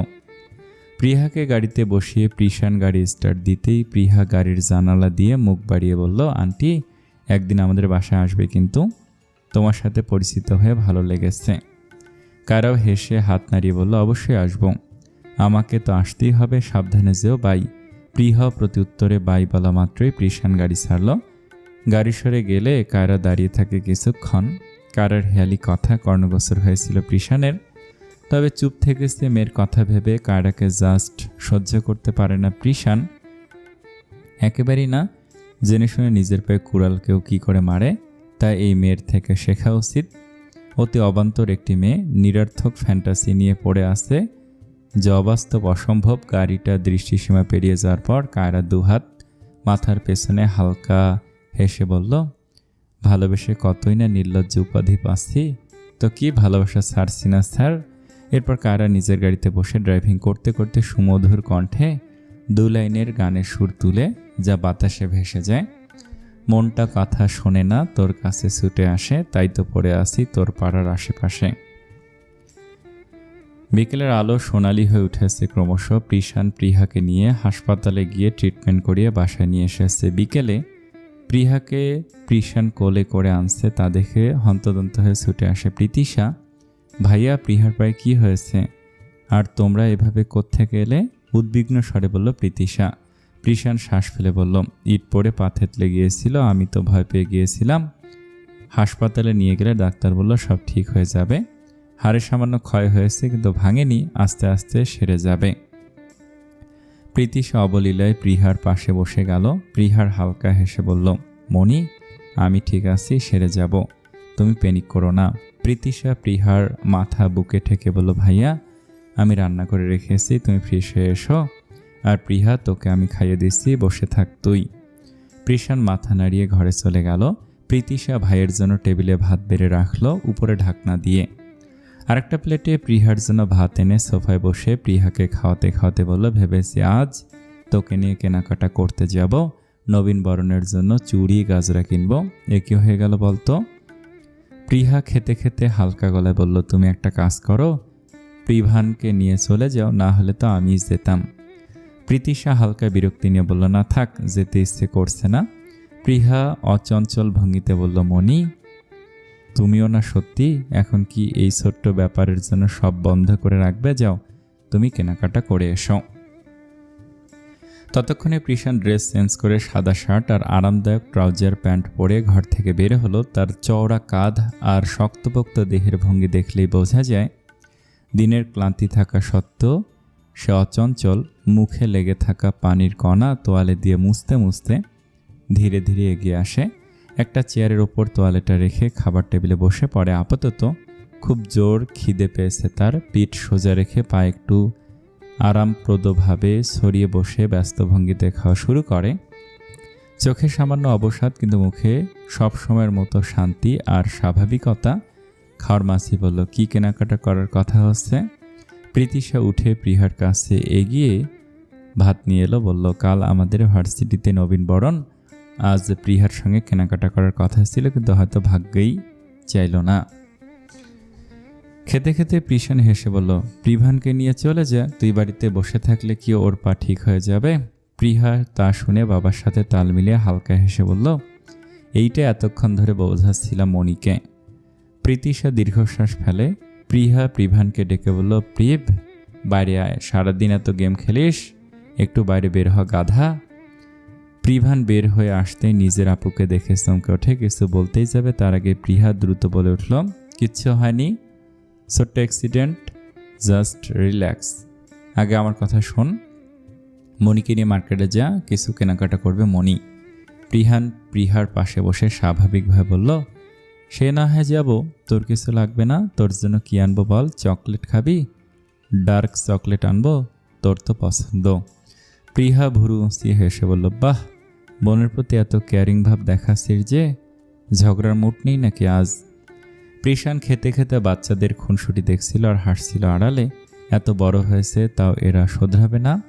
প্রিভান নিজের কলার উঁচিয়ে বলল, তুই আমাকে যতটা খারাপ ভাবিস, আমি ততটা খারাপ নই। আর মনি, তুমি চেঞ্জ করে এসো, আমি বসলাম। প্রীতিশার দেরি না করে ঘরে গিয়ে পরনে নীল রঙের নরম কটনের কুর্তি আর অফ হোয়াইট প্যান্ট। কুর্তিটা কোমর থেকে হালকা ভাঁজ হয়ে নেমে এসেছে, তার চলার সঙ্গে মৃদু নরম ঢেউ খেলছে। লম্বা চুলগুলো সে একটি নীল রঙের ফ্ল্যাপি রাবার ব্যান্ডে বাঁধল।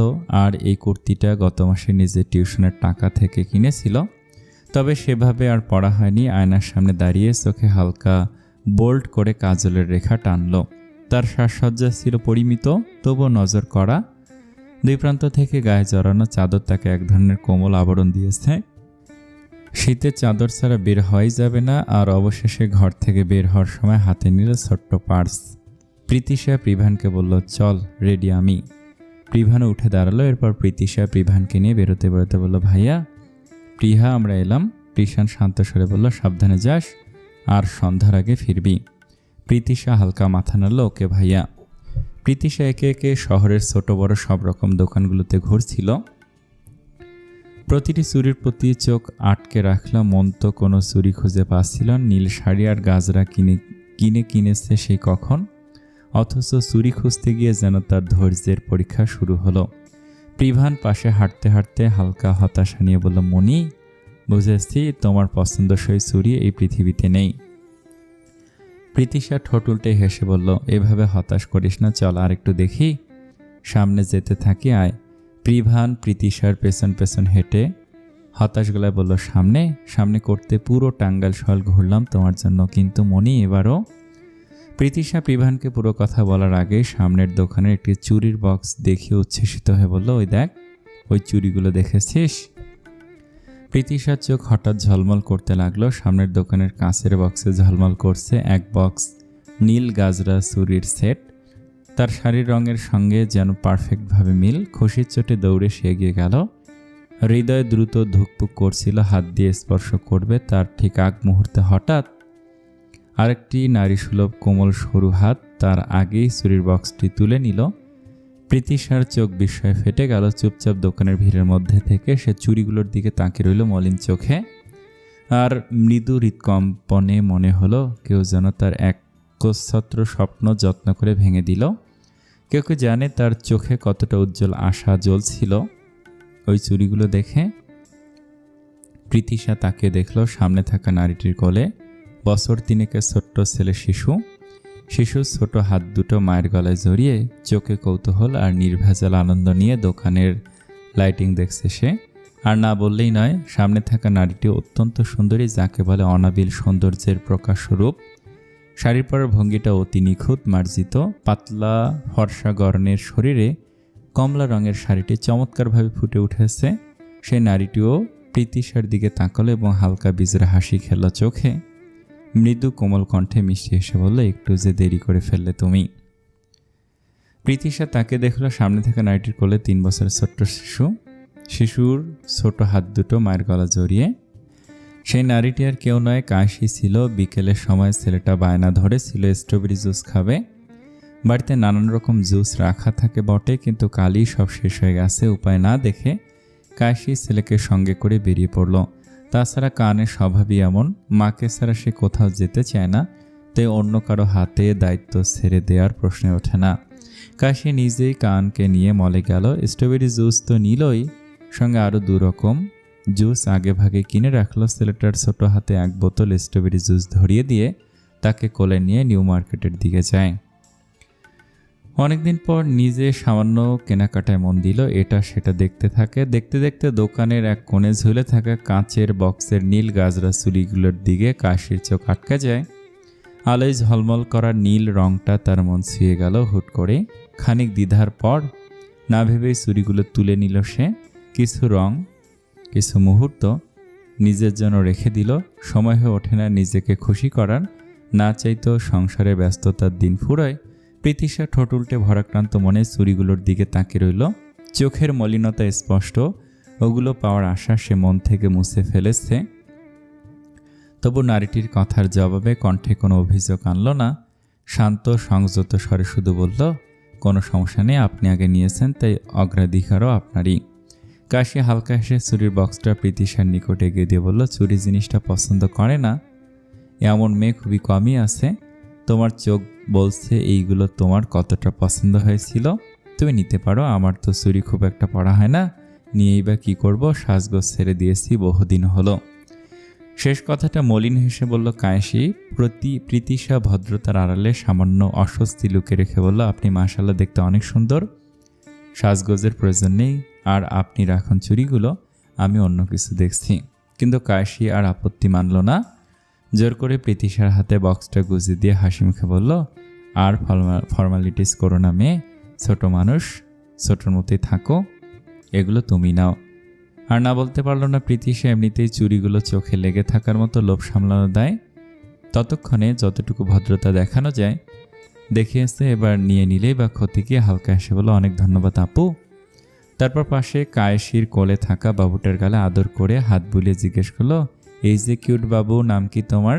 কান জুস খাওয়া থামিয়ে আধো আধো গলায় গম্ভীর ভঙ্গিতে বলল, কান তাসফিন কান। প্রীতিশা তার অস্পষ্ট বলে বুঝতে না পেরে একটু হকচকে বলল, কি খান? কাশি হেসে নরম স্বরে পরিষ্কার করে বলল, ওর পুরো নাম কান তাসফিন খান। প্রীতিশা আবারও হেসে উঠল, ও সুন্দর নাম, আসো কোলে নেই। কানকে কোলে নেওয়ার জন্য কাশি হাত বাড়াতে ছোট্ট কান আরও জোরে মায়ের গলা জড়িয়ে ধরলে স্পষ্ট বোঝা গেল সে যাবে না কোলে। কাশি হালকা হাসি নিয়ে বলল, ও আসলে অচেনা কারো কোলে যেতে চায় না। প্রীতিশা মৃদু হেসে কানের গালে চুমু দিয়ে বলল, কোনো সমস্যা নেই, এক এক বাচ্চা এক এক রকম হয়। কিছুক্ষণ নীরবতার পর কাশি জিজ্ঞেস করলো, তোমাদের বাসা কোথায়? চৌধুরী পাড়ায়। আর আপনারা? আমরা থানা পাড়ায় থাকি। ও আচ্ছা, ওখানে একবার গিয়েছিলাম আমি আমার এক বন্ধুর বাসায়। কাশি নরম গলায় বলল, তাহলে আমাদের বাড়িতে এসো একদিন। এখন আমাকে একটু ওই দিকটায় যেতে হবে, কিছু ফল কিনবো। তোমরা কেনাকাটা সেরে নাও। আল্লাহ হাফেজ। আল্লাহ হাফেজ। কথাগুলো বাতাসে মিলিয়ে যেতেই কাশি ভিড়ের মধ্যে হারিয়ে গেল। প্রীতিশা চুরি কিনে নিয়ে পাশে তাকে দেখল। প্রিভান তখনও ফোনের পর্দায় ডুবে আছে। বিরক্তির ছোঁয়া দিয়ে ফোন কেড়ে নিয়ে সে বলল, প্রিভ, ফোনটা রাখ, সারাদিন গেমস আর গেমস। প্রিভান মাথা চুলকে খানিক লজ্জা নিয়ে বলল, আচ্ছা আর খেলবো না, কেনাকাটাও তো হয়ে গেছে, এবার চলো বাসায় যাই। প্রীতিশা হাসি মুখে বলল, চলো। এবার দুজনে পাশাপাশি হাঁটতে হাঁটতে ভিড়ের স্রোতে মিশে গেল দিনের ছোট ছোট মুহূর্তগুলোকে সঙ্গে নিয়ে। তবে এক বিপত্তি ঘটে। হাঁটতে হাঁটতে হঠাৎ এক শক্ত পুরুষালী বাহুর সঙ্গে ধাক্কা লেগে প্রীতিশা প্রায় পড়ে যাচ্ছিল, কিন্তু শেষ মুহূর্তে নিজেকে সামলে নিলেও বুকের ভেতরটা কেঁপে উঠল। ঠিক তখনই অপর পাশ থেকে কাউকে না দেখে এক কর্কশ গলা চেঁচিয়ে উঠল, এই কেরারে দিনের বেলায় কানার মতো রাস্তায় হাঁটতাছে, আর একটু হইলেই ধাক্কা ধুক্কা দিয়া ফালাই দিছিল আমারে। পরিচিত পুরুষালী গলার স্বর কানে যেতেই প্রীতিশা চমকে সামনে তাকালো। চোখের সামনে কাবির দাঁড়িয়ে। মুহূর্তে বিরক্তির মুখটা বদলে গিয়ে আনন্দ দেখা দিল। উচ্ছ্বসিত কণ্ঠে বলে উঠল, এইটা আমি প্রীতিশা। এবার কাবিরও ভালো করে তাকালো সামনে। প্রীতিশাকে চিনে এক সেকেন্ডের জন্য থমকে গেল। তারপর সেই চেনা কর্কশ সুরে বলল, যেদিকে যাই খালি তোমারই পাই, কাহিনী কি? প্রীতিশা এক পায়ে গিয়ে এসে হাসি মুখে বলল, আমি কিভাবে বলবো? আমি তো কেনাকাটা করতে এসেছিলাম। এই যে হাতে ধরা ব্যাগটা একটু তুলে দেখালো সে। কাবির ভুরু কুঁচকে তাকিয়ে বলল, আসলে কেনাকাটা করতে আইছিলা নাকি আমারে স্টক করো? এই কথায় প্রীতিশা চমকে উঠল। স্টক করা? সে কখন কাবিরকে অনুসরণ করলো? সবই তো কাকতালীয়। চোখে রাগ দেখিয়ে সে বলল, আপনার সঙ্গে দেখা হওয়াটা কাকতালীয়, এতে আমার কোনো হাত নেই। আর তাছাড়া এই একই প্রশ্ন তো আমিও আপনাকে করতে পারি। কাবির সঙ্গে সঙ্গে দুহাত তুলে আত্মপক্ষ সমর্থনের ভঙ্গি করে বলল, আমার চরিত্র এই এলাকার সবাই ভালো করেই জানে। গুন্ডা মাস্তান যা খুশি করতে পারবো সবাই, কিন্তু কোনোদিন কইতে পারবো না যে কোনো মেয়ে মানুষ ঘটিত কাহিনীতে আমি জড়াইছি। ফুলের মতো পবিত্র আমার চরিত্র। বহু গর্বের সাথে কথাটা বলল কাবির। কথাটাও 100% সত্য। তবে প্রীতিশা স্বভাবসুলভ মুখ বাঁকালো। কাবির আবার গম্ভীর ভঙ্গিতে সন্দিহা নজরে বলল, কিন্তু তোমারে আমার ইদানিং ঠিক লাগতেছে না? সেদিন চায়ের দোকানে কাহিনী নিয়েও ডাউট লাগছে। আমি কিন্তু এই বয়স পার করে আসছি, তোমার ভাবগতিক ঠিকঠাক নাই। প্রীতিশা আঘাতপ্রাপ্ত চোখে তাকিয়ে রইল কাবিরের দিকে। তার কান্না পেল এইবার। লোকটা তাকে সন্দেহ করছে। হ্যাঁ, সে পছন্দ করে কাবিরকে, তার মানে কি সে খারাপ মেয়ে? এ কেমন কথা? প্রীতিশার চোখ না চাইতে ভিজে এলো এসব ভেবে। আর হাঁটার শক্তি পেল না সে। তাই প্রীতিশা কাবিরকে পাশ কাটিয়ে চোখ মুছে সামনের একটা চেয়ারে বসে পড়ে, মাথা নিচু করে মৃদু কান্না জুড়ে দেয়। তার সত্যি কান্না পাচ্ছে। লোকটা কিভাবে এই কথা বলল তাকে? এদিকে এমন দৃশ্য দেখে কাবির মুহূর্তে ভরকে যায়। মেয়েটা তাই বলে কাঁদবে বাচ্চাদের মতো? অসহায় চোখে সে তাকায় প্রিভানের দিকে। একই মচিবত। প্রিভান নিজের যেন পাথর হয়ে দাঁড়িয়ে আছে বিস্ময়ে, বাকরুদ্ধভাবে, বিরক্তি আর অস্বস্তি মিশ্র সুরে। কাবির হঠাৎ বলে ওঠে, এই বেটা, সামলা তোর ফুপুরে। কি শুরু করছে কত? রাগের মাথায় কইয়া ফেলাইছি বুঝি নাই। প্রিভানের বলার মতো কিছুই থাকে না। সে শুধু ঠায় দাঁড়িয়ে থাকে প্রীতিশার চেয়ার ঘেঁষে। আর প্রীতিশা ঠোঁট উল্টে চোখে আগুন জেলে চেঁচিয়ে ওঠে, হ্যাঁ, আমার ভাবগতি ঠিক নাই। আমি আপনারে জ্বালাই, বিরক্তি করি, আর কখনো আপনার সামনে আসবো না। আপনি যান এখান থেকে, এক্ষুনি যান বলছি। এখনও দাঁড়িয়ে কেন? এরূপ চেঁচামেচিতে প্রীতিশার নিজেরই রাগ আরও ঘনীভূত হয়। ভরা মার্কেটের এক কোণে যেন অজান্তেই সে সার্কাস বানিয়ে ফেলেছে ঘটনাটাকে। যদিও চারপাশের মানুষ যার যার কাজে ব্যস্ত, কেউ তেমন গুরুত্ব দিচ্ছে না। অতঃপর এক মুহূর্তে ঘাড়তারা কাবির নিজের ভুলটা বুঝতে পারে। সত্যি মেয়েটাকে একটু বেশি বলে ফেলেছে, যা তার বলা উচিত হয়নি। তাই পরক্ষণে অহংকার গিলে মাটিতে হাঁটু গেড়ে বসে পড়ে সে। দুই কান দুহাত দিয়ে চেপে ধরে প্রথমবারের ন্যায় কোনো নারীর সামনে, যা তার স্বভাবের বিপরীত। কাবির স্বপ্নেও ভাবেনি কখনো তাকে এহেন পরিস্থিতির সম্মুখীন হতে হবে, তাও কোনো মেয়ের কাছে পরাজিত হয়ে। অবশেষে প্রথম অভিজ্ঞতায় কাবির নত হলো। অবশ্যই এই আচরণ কাবিরের স্বভাব বিরুদ্ধ হলেও তার নিজের যে সায় ছিল না এটা বলা যাবে না, কারণ সায় না থাকলে কারো ক্ষমতা নেই কাবিরকে নত করানো। সত্যি এটাই। এই কাজল রঙা কান্নারত চোখ দুটি মুহূর্তেই কাবিরের হৃদয় ভাগে প্রহার করেছে। তাই একটা দীর্ঘশ্বাস ফেলে ধীর দৃষ্টিতে তাকিয়ে নরম গলায় বলে, আচ্ছা সরি, আসলে দোষটা আমারই আসছিল, ওইভাবে তোমারে বলা উচিত হয় নাই। আই সরি কইতাছি তো, কান্না থামাও। প্রীতিশা আরও বিস্মিত হয়, চোখ অবিশ্বাসে বড় হয়ে যায়। কি দেখছে সে? ঘাড়তারা কাবির কি সত্যি সারেন্ডার করেছে? কিভাবে সম্ভব? সে কি ভুল দেখছে নাকি এটি স্বপ্নের মতো মনে হচ্ছে? অবশেষে কিছুক্ষণের জন্য স্থির হয়ে কাবিরের দিকে তাকিয়ে রইল। কিছু ভেবে নীরবতা ভেবে বলল, থাক থাক, আর সরি বলতে হবে না, কারণ আপনার সরি আমি অ্যাকসেপ্ট করব না এভাবে। কাবির তার চেনা কর্কশ সুরে বলল, এইগুলো কি কথা? তাহলে কেমনে করবা? প্রীতিশা বুদ্ধি খাটিয়ে মুখে হালকা হাসি রেখে চোখে ঝিলিক দিয়ে বলল, আমার সাথে বন্ধুত্ব করতে হবে, তাহলে সরি অ্যাকসেপ্ট হবে। কাবির ছোট ছোট চোখে তাকালো, এই মেয়ে আসলে কি চায়? প্রীতিশা স্বাভাবিক দৃষ্টিতে তাকিয়ে ধীর স্বরে বলল, এইভাবে তাকানোর মানে কি? না করলে নাই, যান চলে যান, জোর করছি নাকি আজব? কাবির মাথা হেলিয়ে ডান হাত বাড়িয়ে বলল, নাও, ফ্রেন্ডশিপও করলাম। প্রীতিশা মুহূর্তে হেসে নিজের হাত বাড়িয়ে বন্ধুত্বের বন্ধন মজবুত করল। কিছুক্ষণ পর কাবির উঠে দাঁড়িয়ে অবাক হয়ে বলল, কি আশ্চর্য দিন আসলো! সব অসম্ভব কেমনে সম্ভব হইতাছে? আমার নীতি বিরুদ্ধ কাজ করতাছ সব। কি করলা তুমি আমারে? প্রীতিশা নিজের চেয়ার ছেড়ে উঠে হেলে দুলে যেতে যেতে দুষ্টু স্বরে বলল, জাদু করেছে জাদু। প্রীতিশা আর কোনো কথা না বলে প্রিভানকে নিয়ে নিজেদের বাড়ির দিকে হাঁটতে থাকলো। প্রিভানও কোনো প্রশ্ন করেনি আর। কাবির তখন স্থির হয়ে প্রীতিশার যাওয়া দেখতে থাকে। যাওয়ার আগে প্রীতিশা অজান্তেই নিজের ওড়নাটা সামান্য উঁচু করে ভালো করে জড়িয়ে নিচ্ছিল। হঠাৎ তা বাতাসে উড়ে গিয়ে কাবিরের মাথা ঢেকে মুখ ছুঁয়ে যায়। কাবির না চাইতো আবেশে চোখ বন্ধ করে নিল। ওড়না ধীরে ধীরে সরে গেলে কাবির চোখ খুলে প্রীতিশার যাওয়ার পানে আবার তাকে রইল অপলকভাবে। কি অদ্ভুত ব্যাপার না! কাবিরের ঠোঁটের কোণে হাসি দেখা গেল, বোধহয় যা অপ্রত্যাশিত, অনাকাঙ্ক্ষিত কিছু তো একটা হচ্ছে কাবিরের। ভয়ঙ্কর কিছু, মারাত্মক কিছু। সে নিজে অবাক হয়ে বিড়বিড় করে আওড়ায়, কাবির রে, তুই বোধহয় ফাইসা গেলি। এদিকে কাশিকে নিতে কায়রাব চলে এসেছিল মার্কেটে। কায়রাব কখনো ঘরে বসে থাকার মানুষ নয়, শরীরের যাই হোক না কেন। আর বউ নিয়ে তার এমনিতেও চিন্তা শেষ নেই। তাই নিউ মার্কেট গিয়ে কায়রাব কাশি আর বাবুকে আনতে যায়। আসার পথে নিউ মার্কেট থেকে বেরোনোর মুহূর্তে কায়রাবের চোখে পড়ল কাবিরের কিছু দৃশ্য। কাবির তখনও সেখানে স্থির দাঁড়িয়ে, তার মুহূর্তটাই ওখানে থমকে ছিল। কায়রাব এগিয়ে গিয়ে কাবিরের কাঁধে হালকা হাত রাখল। কাবির পেছন ঘুরল। কায়রাব দুষ্ট হেসে বলল, কি ভাই, এসব কি দেখালি? তোকে তো অ্যাটলিস্ট ভালো মনে করেছিলাম। কাবির ভুরু কুঁচকে বলল, আমি তো ভালোই। হ্যাঁ হ্যাঁ জানি, আমারই তো ভাই, তুই আর কত ভালো হবি তা মেয়েটাকে? কায়রাব কৌতূহলী হয়ে সে জিজ্ঞেস করলো। কাবির বিস্মিত দৃষ্টিতে তাকে উত্তর দিল, ভাইজান, তুমি কি ভাবতেছ আমি প্রেম প্রীতি করি ওর লগে? তবা তবা, এই মেয়া আমার বান্ধবী লাগে। কায়রাব চমকে বলল, কি, বান্ধবীর জন্য কানে ধরলি? তা আবার সিনেমাটিক কাহিনী ঘটিয়ে? বলদা মনে হয় আমারে? তোরে চিনি না আমি। কাবির শরীর দুলিয়ে জোরে হেসে বলল, না, বলদা ভাবমু কেন? বলদা হইলে কি আর রাজনীতি করতে পারতা? যাই হোক, এখন কি অবস্থা শরীরের? ভালোই। তুই সেদিন আমাকে রেখে চলে এলি কেন? আর আমার সাথে দেখা করিস না কতদিন? কায়রাব জিজ্ঞেস করলো সরাসরি। কাবির হেসে বলল, তোমার কিছু হইতো না ভাইজান, আমি জানি। আর কাজকাম থাকে, সময় হয়ে ওঠে না। কায়রাব হেসে বলে, রাখ তোর অজুহাত। এই যে তোর ভাবি, তুই আদৌ চিনিস না? তোর ভাবিকে মনে আছে তো? কি আশ্চর্যের বিষয়!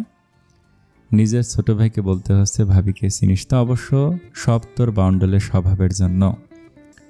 কাবির একবার কায়রাবের পেছনে দাঁড়িয়ে থাকা কাশির দিকে তাকে দৃষ্টি নামিয়ে নিয়ে বলল, ভাবির আমি চিনি, ভালো করে চিনি। জীবনে তো কথা বলিস না ঠিক মতো। কায়রাব স্বাভাবিকভাবে বলল এ কথা। কাবির বাঁকা হেসে বলল, না, ভাবির সাথে কথা কওয়ার ইচ্ছা নাই। মানে? কায়রাব ভুরুকুঁচকে জিজ্ঞেস করলো। কাবির রহস্যময় হেসে বলে, সত্য কথাটা শুনতে পারবা তো? কাশির বুক ধক করে উঠল। আচমকা ভয়ের তো চোখে তাকালো সে কাবিরের দিকে। এইসব কথার মানেটা কি? কায়রাব উৎসুক হয়ে সন্ধিয়ান চোখে বলল, বল কি সত্য? কাবির ঘাড় বাঁকিয়ে কাশির দিকে তাকিয়ে হেসে বলল, সত্যিটা হলো ভাবির আমার পছন্দ হয় নাই শুরু থেকে, কিন্তু ভাইজান তোমারে সাওরে বহুত পছন্দ, জানোই তো। এই বলে কাবির এগিয়ে গেল কাশির দিকে। এদিকে কাশি স্তব্ধ হয়ে দাঁড়িয়ে আছে। কায়রাব তার ভাইয়ের কথা মজা ভেবে হেসে উড়িয়ে দেয়, কারণ জানে কাবির কেমন স্বভাবের মানুষ। আর হতবাক হওয়ার কাশির কোল থেকে কাবির কানকে কোলে নিয়ে তার গালে দুটো চুমু খেল। কান এতে হেসে ওঠে, কারণ সে তার চাচুকে ভালোভাবেই চেনে।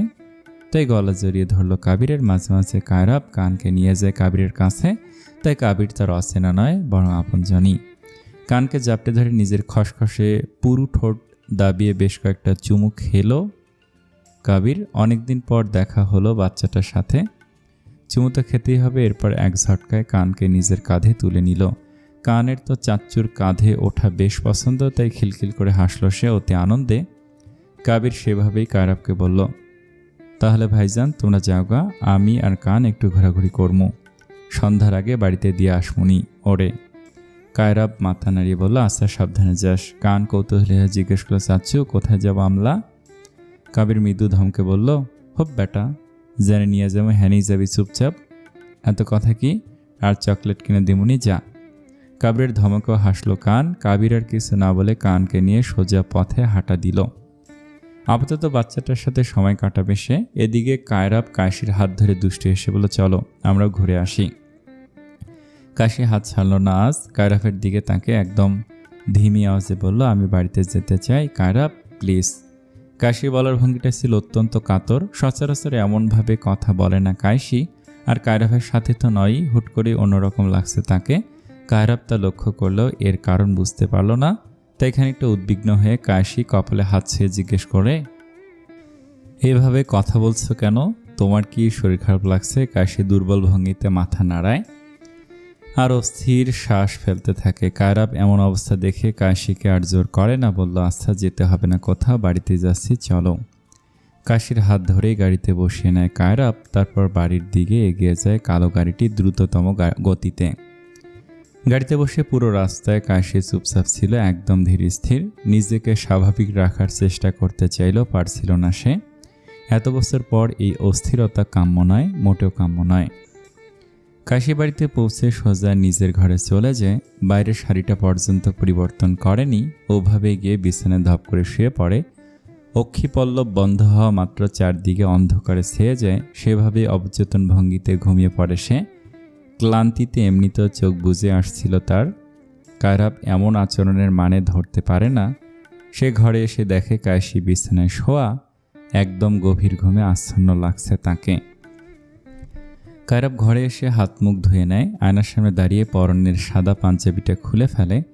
আয়নায় নিজের প্রতিবিম্বের কাঁধের ক্ষততে চোখ পড়ে যায় হঠাৎ। কালো জখম হয়ে আছে সেই স্থান। তার বাহু এবং কাঁধের ক্ষত এখনও সারেনি পুরোপুরি।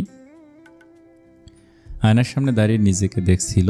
নিজের ক্ষতকে এভাবে পাত্তা না দিয়ে তাচ্ছিল হেসে একটা ছাইরঙা শার্ট পরিধান করে সে একাই।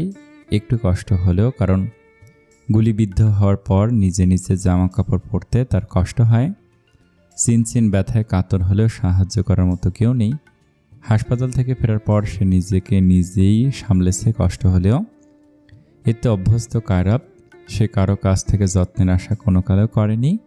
এসব ভাবতে ভাবতে আয়নায় কাশির প্রতিবিম্ব দেখতে পায়, যে ওপাশে শুয়ে আছে।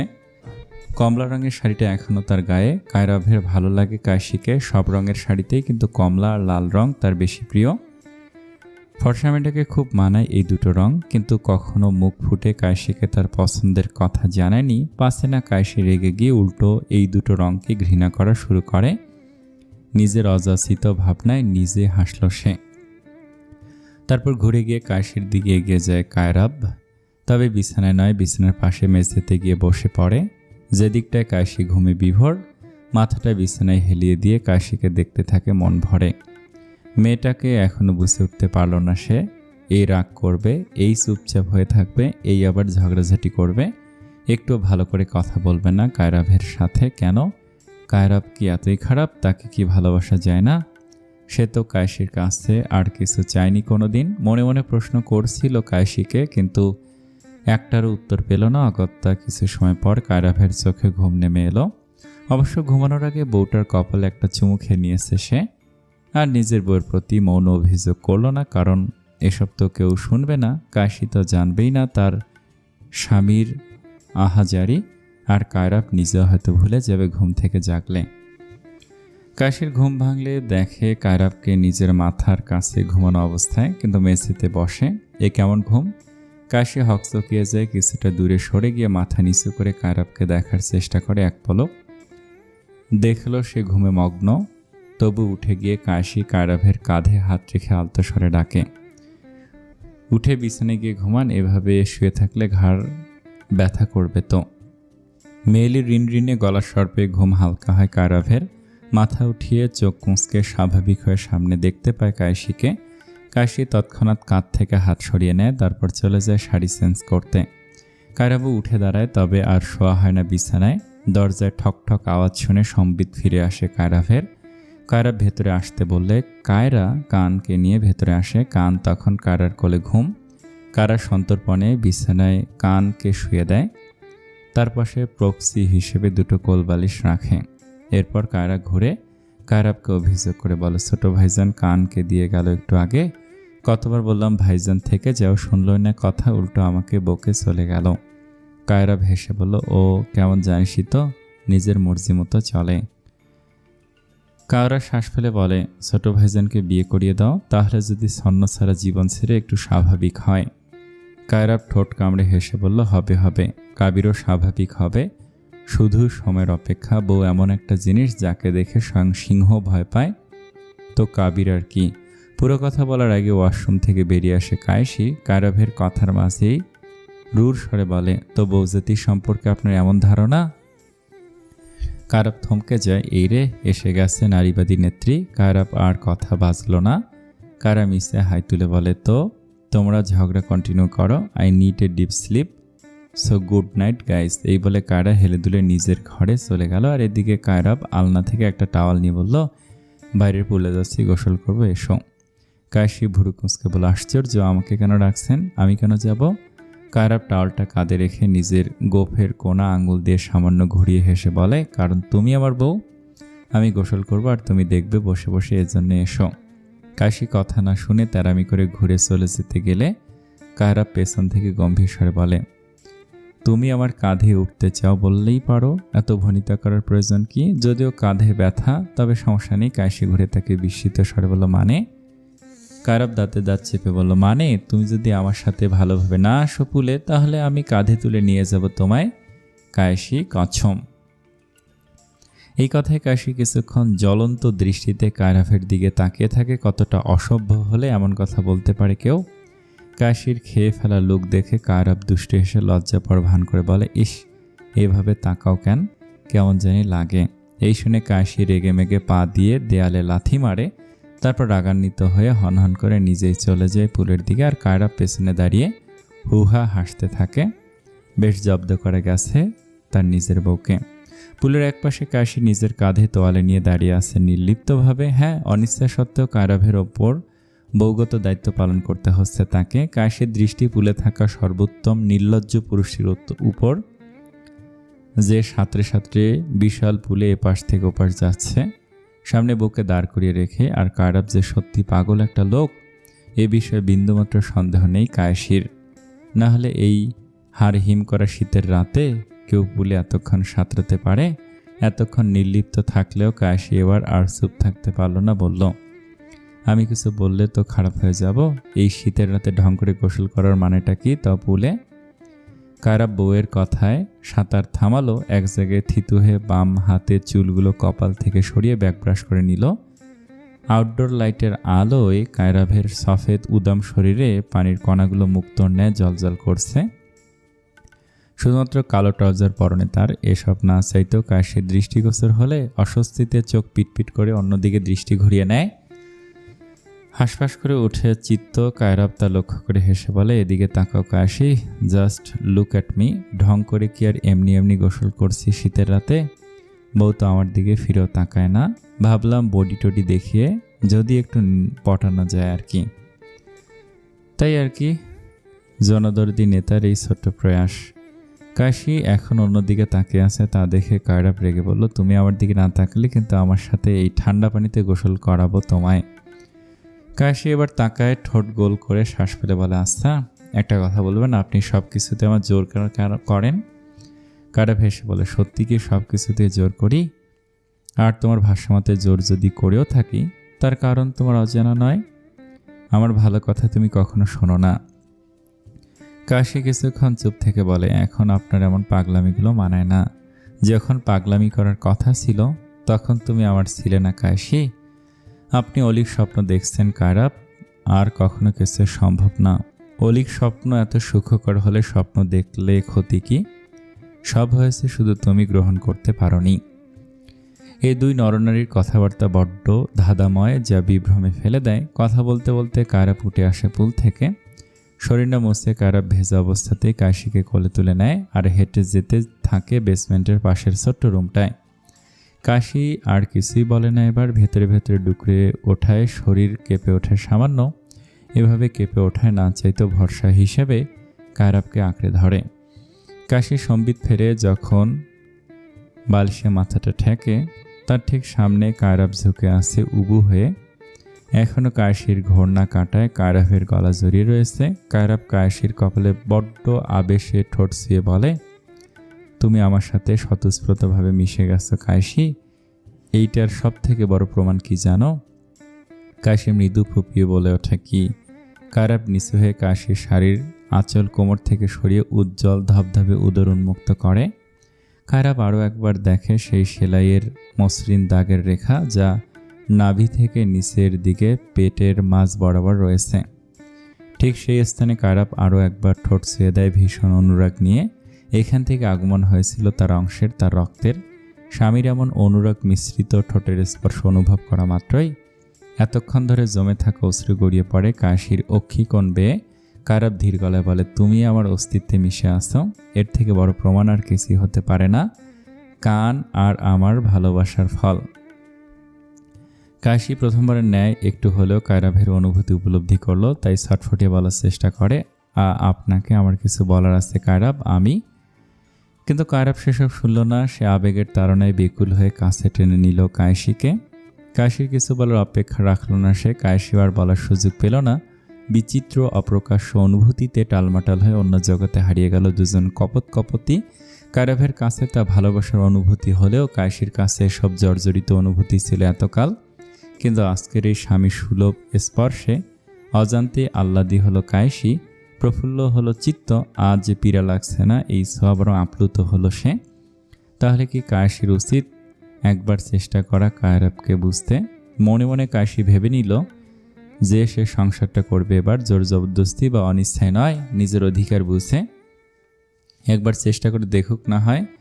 এভাবে আর কতকাল কাটাবে তারও ইচ্ছে আছে, অনুভূতি আছে। পুরনো সব অতীত ভুলে তাকে সামনে এগোতেই হবে এবার। কারণ কেউই নিজের জীবনে থেমে নেই, সবাই এগোচ্ছে দাগি।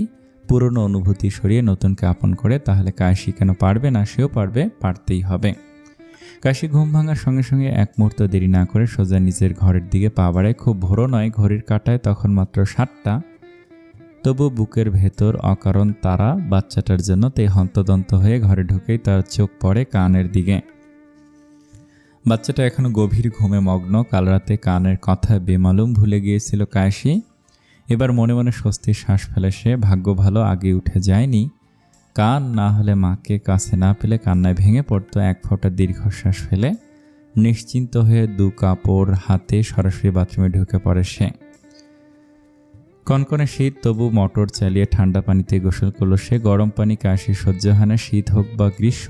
তার গোসল আয়েশ করে করতে কেবল ঠান্ডা পানি লাগবে। আজ শীত একটু বেশি, তাই তাড়াতাড়ি গোসল সেরে কোনো মতে কাপড় পেরে বেরিয়ে আসে।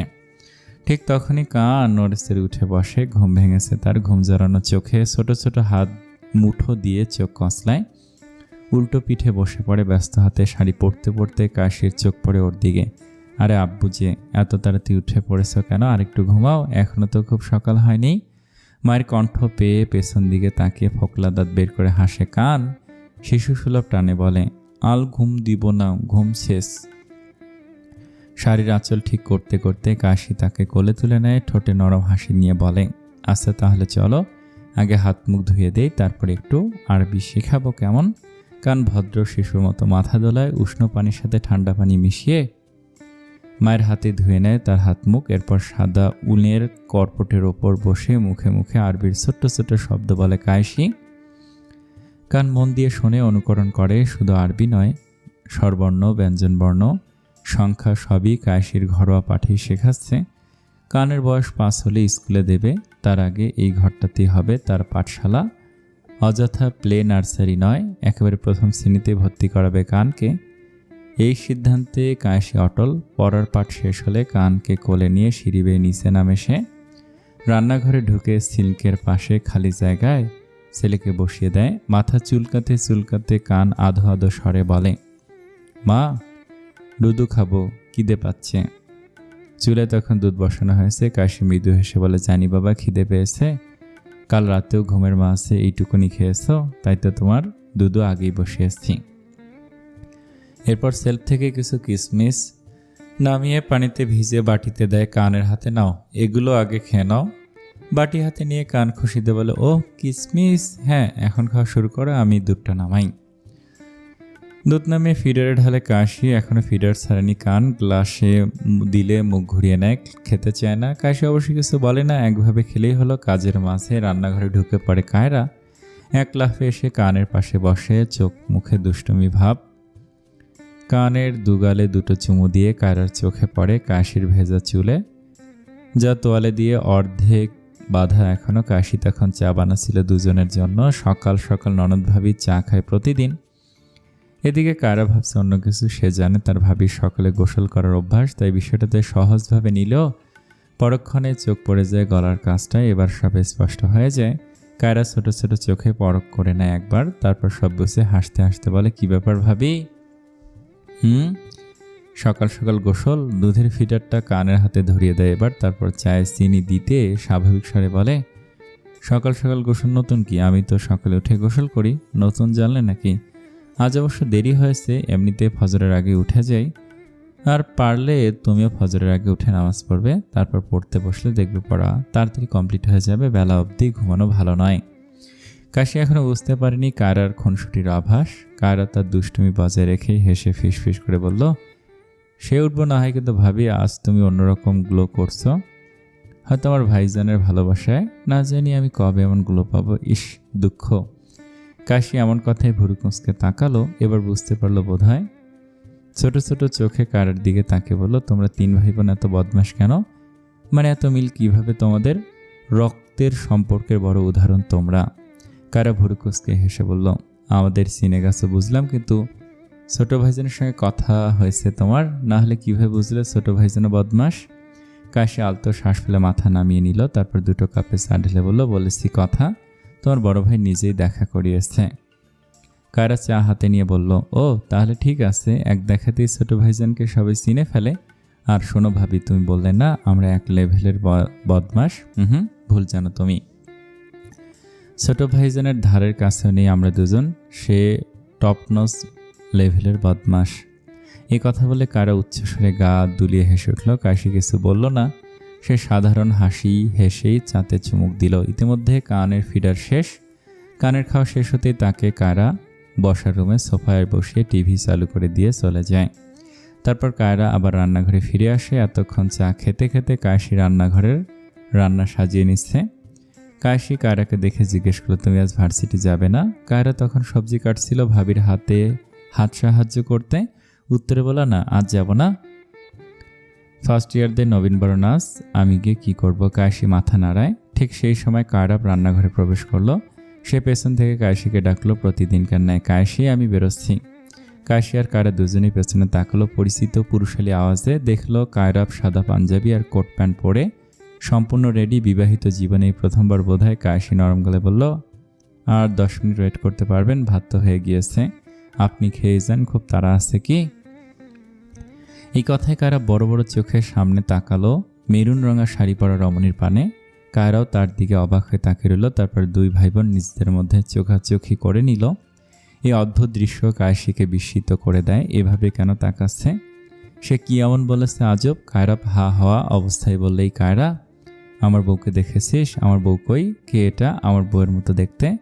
কারো একইভাবে হা এর উত্তর দিল, ভাবি কোথায়? আমি জানি না ভাইজান।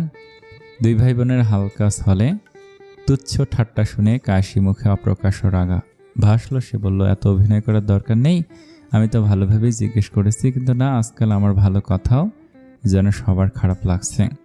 কায়রা কাশির দিকে গিয়ে সে মৃদু হেসে বলল, রাগ করো না, আমরা শুধু মজা করছিলাম। কিন্তু সত্যি বলতে কি, যেই তুমি আমার সঙ্গে দুটো কথা ঠিকমতো বলতে পারো না, সেই তুমি আমাকে খেয়ে যেতে বলছো? অথবা জীবনে কখনো বলেছিলে কি? কাশি কিছু বলল না, চুপ হয়ে গেল। এদিকে কায়রা ধিমি আওয়াজে বলল, দেখো ভাবি, সত্যি বলছি, তোমার আচরণ হঠাৎ বদলে গেলে আমরা তো এমন রিয়াকশনই দেব, আর এটাই স্বাভাবিক নয় কি? কাশি ধীরে ধীরে বলল, বুঝতে পেরেছি, আমি ততটাই খারাপ নই যতটা তোমরা ভাবো। একটু সময় দাও, আমি সিদ্ধান্ত নিয়েছি, সব গুছিয়ে নেব। কায়রা হেসে বলল, যাক, অবশেষে বুঝতে পারলে। আর কে বলেছে আমার ভাবি খারাপ? তুমি শুধু একটু অভিমানী আর রাগী। কায়রা হাস্য মিশ্রিত স্বরে বলল, আর এই অভিমান ও রাগ যুক্তিযুক্ত হলেও তা বছরখানেক ধরে জমে পড়ে আছে, তবে এবার মনে হচ্ছে একটু একটু গলছে বই কি। এই কথায় কায়রা মৃদু হেসে রান্নাঘর ছেড়ে ডাইনিংয়ে চলে গেল। কিন্তু কায়রা তখনও দাঁড়িয়ে অতি নিরেট স্বরে বলল, আমার তারা নেই, এবার খাবার নিয়ে এসো আমাদের জন্য, সাথে নিজের জন্য। কাশি মৃদু হেসে ভাত পরিবেশন করতে লাগলো। অনেকদিন পর শান্তি শান্তি মুহূর্ত দেখা দিল খান বাড়িতে। ঘরটা হালকা উষ্ণতায় ভরে উঠল যেন। পৃথিশা আজ নীল শাড়ি আর নীল গাজরা চুড়িতে ঠিক যেন পরীর মতোই সেজেছে। নবীনবরণের উদ্দেশ্যে যাওয়ার পথে নিজেকেও আজ একটু অন্যরকম লাগছিল তার প্রথম বিশ্ববিদ্যালয়ে পা রাখার সঙ্গে সঙ্গে কিছু নতুন মানুষের সঙ্গে পরিচয়, নতুন বন্ধুত্ব হয়েছিল। তবে আজ ভিন্নতা। পরিচিত সহপাঠীরা তো প্রশংসায় একেবারে মুখর হয়ে থাকে তারই মাঝে। একজনের সঙ্গে বেশ আপন হয়ে উঠেছে সম্পর্কটা। মেয়েটার নাম ইশরাত। পাশে দাঁড়িয়ে থেকে ইশরাত হেসে বলে উঠল, ও বান্ধবী, you just look too so much pretty. Prithisha দাঁত বের করে হাসল প্রত্যুত্তরে। মজার স্বরে বলে, আসার পর থেকে শুধু প্রশংসাই করে যাচ্ছিস, আর করিস না তো নজর লেগে যাবে। ইশরাত আলতো করে ধাক্কা দিয়ে চোখ টিপে বলল, নজর লাগাচ্ছি না রে, কিন্তু কি করব বল, চোখ এমনিতে আটকে যাচ্ছে তোর এই সল্লাকসম্য রূপে। পৃথিশা ফিক করে হেসে উঠল। এরূপ সম্বোধনে তার এই বান্ধবীটা একটু পাগলাটে হলেও মনটা ভীষণ ভালো। সকাল থেকে বিকেল খাওয়া, আড্ডা, হাসাহাসিতে সময় যেন কিভাবে কেটে গেল টেরই পাওয়া গেল না। দিনটা সত্যি সুন্দর কেটেছে। নবীনবরণের কনসার্ট চলবে সারা রাত, কিন্তু এতক্ষণ থাকার অনুমতি নেই ভাইদের, আর থাকবার ইচ্ছেটাও খুব একটা ছিল না পৃথিশার। তাই বিকেল গড়াতে ইশরাতের সঙ্গে বিদায় নিয়ে কলেজের গেট পেরিয়ে বেরিয়ে এলো সে। ইশরাতও নিজের বাসায় চলে গিয়েছে। পৃথিশা বাইরে এসে ব্যাগ থেকে ফোনটা বের করলো, কাবিরের নাম্বার ডায়াল করলো। কয়েকবার রিং হতে ওপাশ থেকে ভেসে এলো ঘুম জড়ানোর কণ্ঠ, ক্যারে। পৃথিশা কণ্ঠ শুনে বুঝলো ব্যাটা নির্ঘাত ঘুমাচ্ছিল, তবু হাসি মুখে বলল, আমি পৃথিশা। কাবির ধরফর করে উঠে বসলো বিছানায়। গভীর ঘুমে ছিল সে। সকাল থেকে একটা বিল্ডিংয়ের কাজে হাড় ভাঙা খাটুনি গেছে। বাসায় ফিরে বিছানায় ঢলে পড়েছিল। এটা তো তার নিত্যদিনকার অভ্যাস।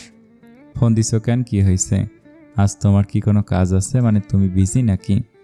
কাবির একটা বড় হাই তুলে মাথায় চুলকাতে চুলকাতে বলো, না আজ আর কাম কাজ নেই, কিন্তু এইটা জিগাইলা কেন? এই কথায় পৃথিশার চোখ মুখ উজ্জ্বল হয়ে উঠল আশানুরূপ কথা শুনে। তাই উচ্ছ্বসিত কণ্ঠে বলল, তাহলে এক কাজ করো, ভাসানির সামনে চলে এসো তাড়াতাড়ি, আমি এখানে দাঁড়িয়ে আছি, বাণিজ্য মেলায় যাবো একসাথে। কাবির ভুরু কুঁচকে বলল, মেলাটালে এখন যাইতে পারুম না, অন্য কারো নিয়ে যাওগা, আমি ঘুমামু। আরও একটা হাই তুলে সে যেন ফোন নামিয়ে রাখতে চাইছিল। পৃথিশা তা বুঝে দাঁতে দাঁত চেপে বলল, কাবির তুমি আসবে, আমি দাঁড়িয়ে আছি তোমার অপেক্ষায়, আর আমি অন্য কারোর সাথে যাব না। থাকো দাঁড়িয়ে, আমার কি, আমি আইমো না। এই কথা শুনে পৃথিশা শান্ত কিন্তু দৃঢ় কণ্ঠে বলল, তুমি না আসা পর্যন্ত আমি এখানে দাঁড়িয়ে থাকবো। কাবির আর কিছু না বলে বিরক্তির সঙ্গে ফোন কেটে দিল। কয়েক সেকেন্ড চুপ করে থেকে হঠাৎ এক লাফে বিছানা ছেড়ে উঠে দাঁড়ালো। আলনা থেকে একটা ভালো শার্ট গায়ে চাপাতে চাপাতে বিড়বিড় করে বলল, উফ, বুঝতেছি এই মেয়ে ভালোই যন্ত্রণা দিবে। সাথে পুরনো বাটন ফোন পকেটে গুজে দরজায় তালা লাগলো সে। চাবির রিঙে আঙুলে ঘুরতে ঘুরতে বেরিয়ে পড়লো। গন্তব্য এখন আপাতত ভাসানির সামনে।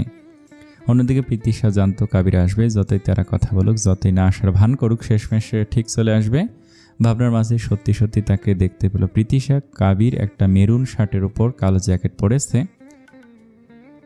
সাথে চেনা সেই উদাস ভঙ্গি, আবার কপালে সানগ্লাস তুলে রেখেছে। কেমন স্টাইল! অবশ্যই সব কাবিরের দ্বারাই সম্ভব। ভিড়ের মধ্যে থেকেও কাবিরকে আলাদা করে চেনা যাচ্ছিল।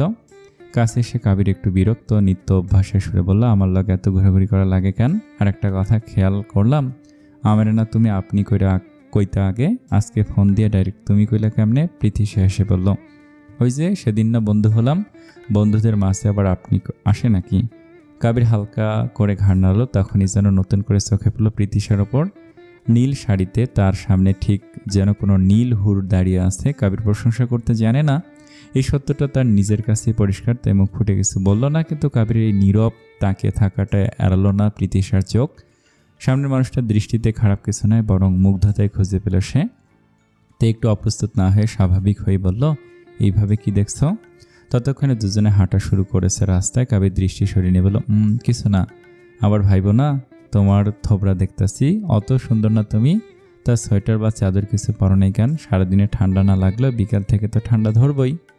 পৃথিশা লাজুক গলায় উত্তর দিল, মাথা থেকে বেরিয়ে গেছে, শাল রেডি করেছিল আসার সময়, কিন্তু তাড়াহুড়োয় বেরিয়ে পড়েছি। কাবির একটা দীর্ঘশ্বাস ফেলল।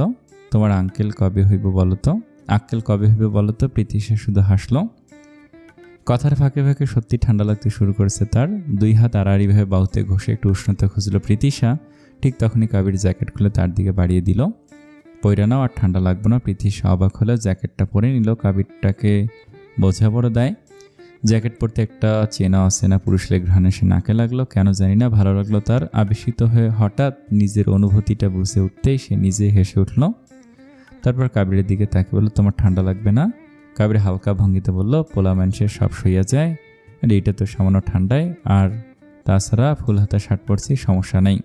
পৃথিশা মাথা নেড়ে সম্মতি জানালো। তখন কাবির একটু গম্ভীর হয়ে বলা শুরু করলো, আরে শোনো, সন্ধ্যা পর্যন্ত ঘোরাঘুরি ইচ্ছা থাকলে বাদ দাও, এখন 4টা বাজে, ঠিক 5:30টায় মেলা থেকে বের হব, কোনো তাড়াতাড়ি কোনো তেড়িবেড়ি করা কথা শুনবো না। তারপর রিক্সায় উঠাই দিব, সোজা বাড়িতে যাইবে। প্রীতি মুচকি এসে বলল, আমারও রাতে ঘরের প্ল্যান নেই, কিন্তু রাতে থাকতে মানা করছো কেন? মানুষ রাতে বেশি মেলায় যায়। কথা বলতে বলতেই তারা মেলার ভেতর ঢুকে পড়লো। চারপাশে আলো, শব্দ, মানুষের ভিড়। কাবির গম্ভীর গলায় বলল, রাতে আজাইরা ফাতরা পোলাফান বেশি থাকে, গাঞ্জাম করে, বুঝতে তো নাকি আরও ডিটেলসে কমু? প্রীতি তাড়াতাড়ি মাথা নাড়ল, না না না থাক, বুঝেছি, আসসালামু আলাইকুম। এই গল্পটা দ্বিতীয় পর্ব। আমি জানি না এই গল্পটা কি আপনাদের পছন্দ হয়নি, আমার তো অনেক ভালো লেগেছে। যদি ভালো লেগে থাকে প্রথম পর্বটাও দেখেন, এই পর্বটাতে অবশ্যই লাইক করবেন, কমেন্ট করবেন। আসসালামু আলাইকুম।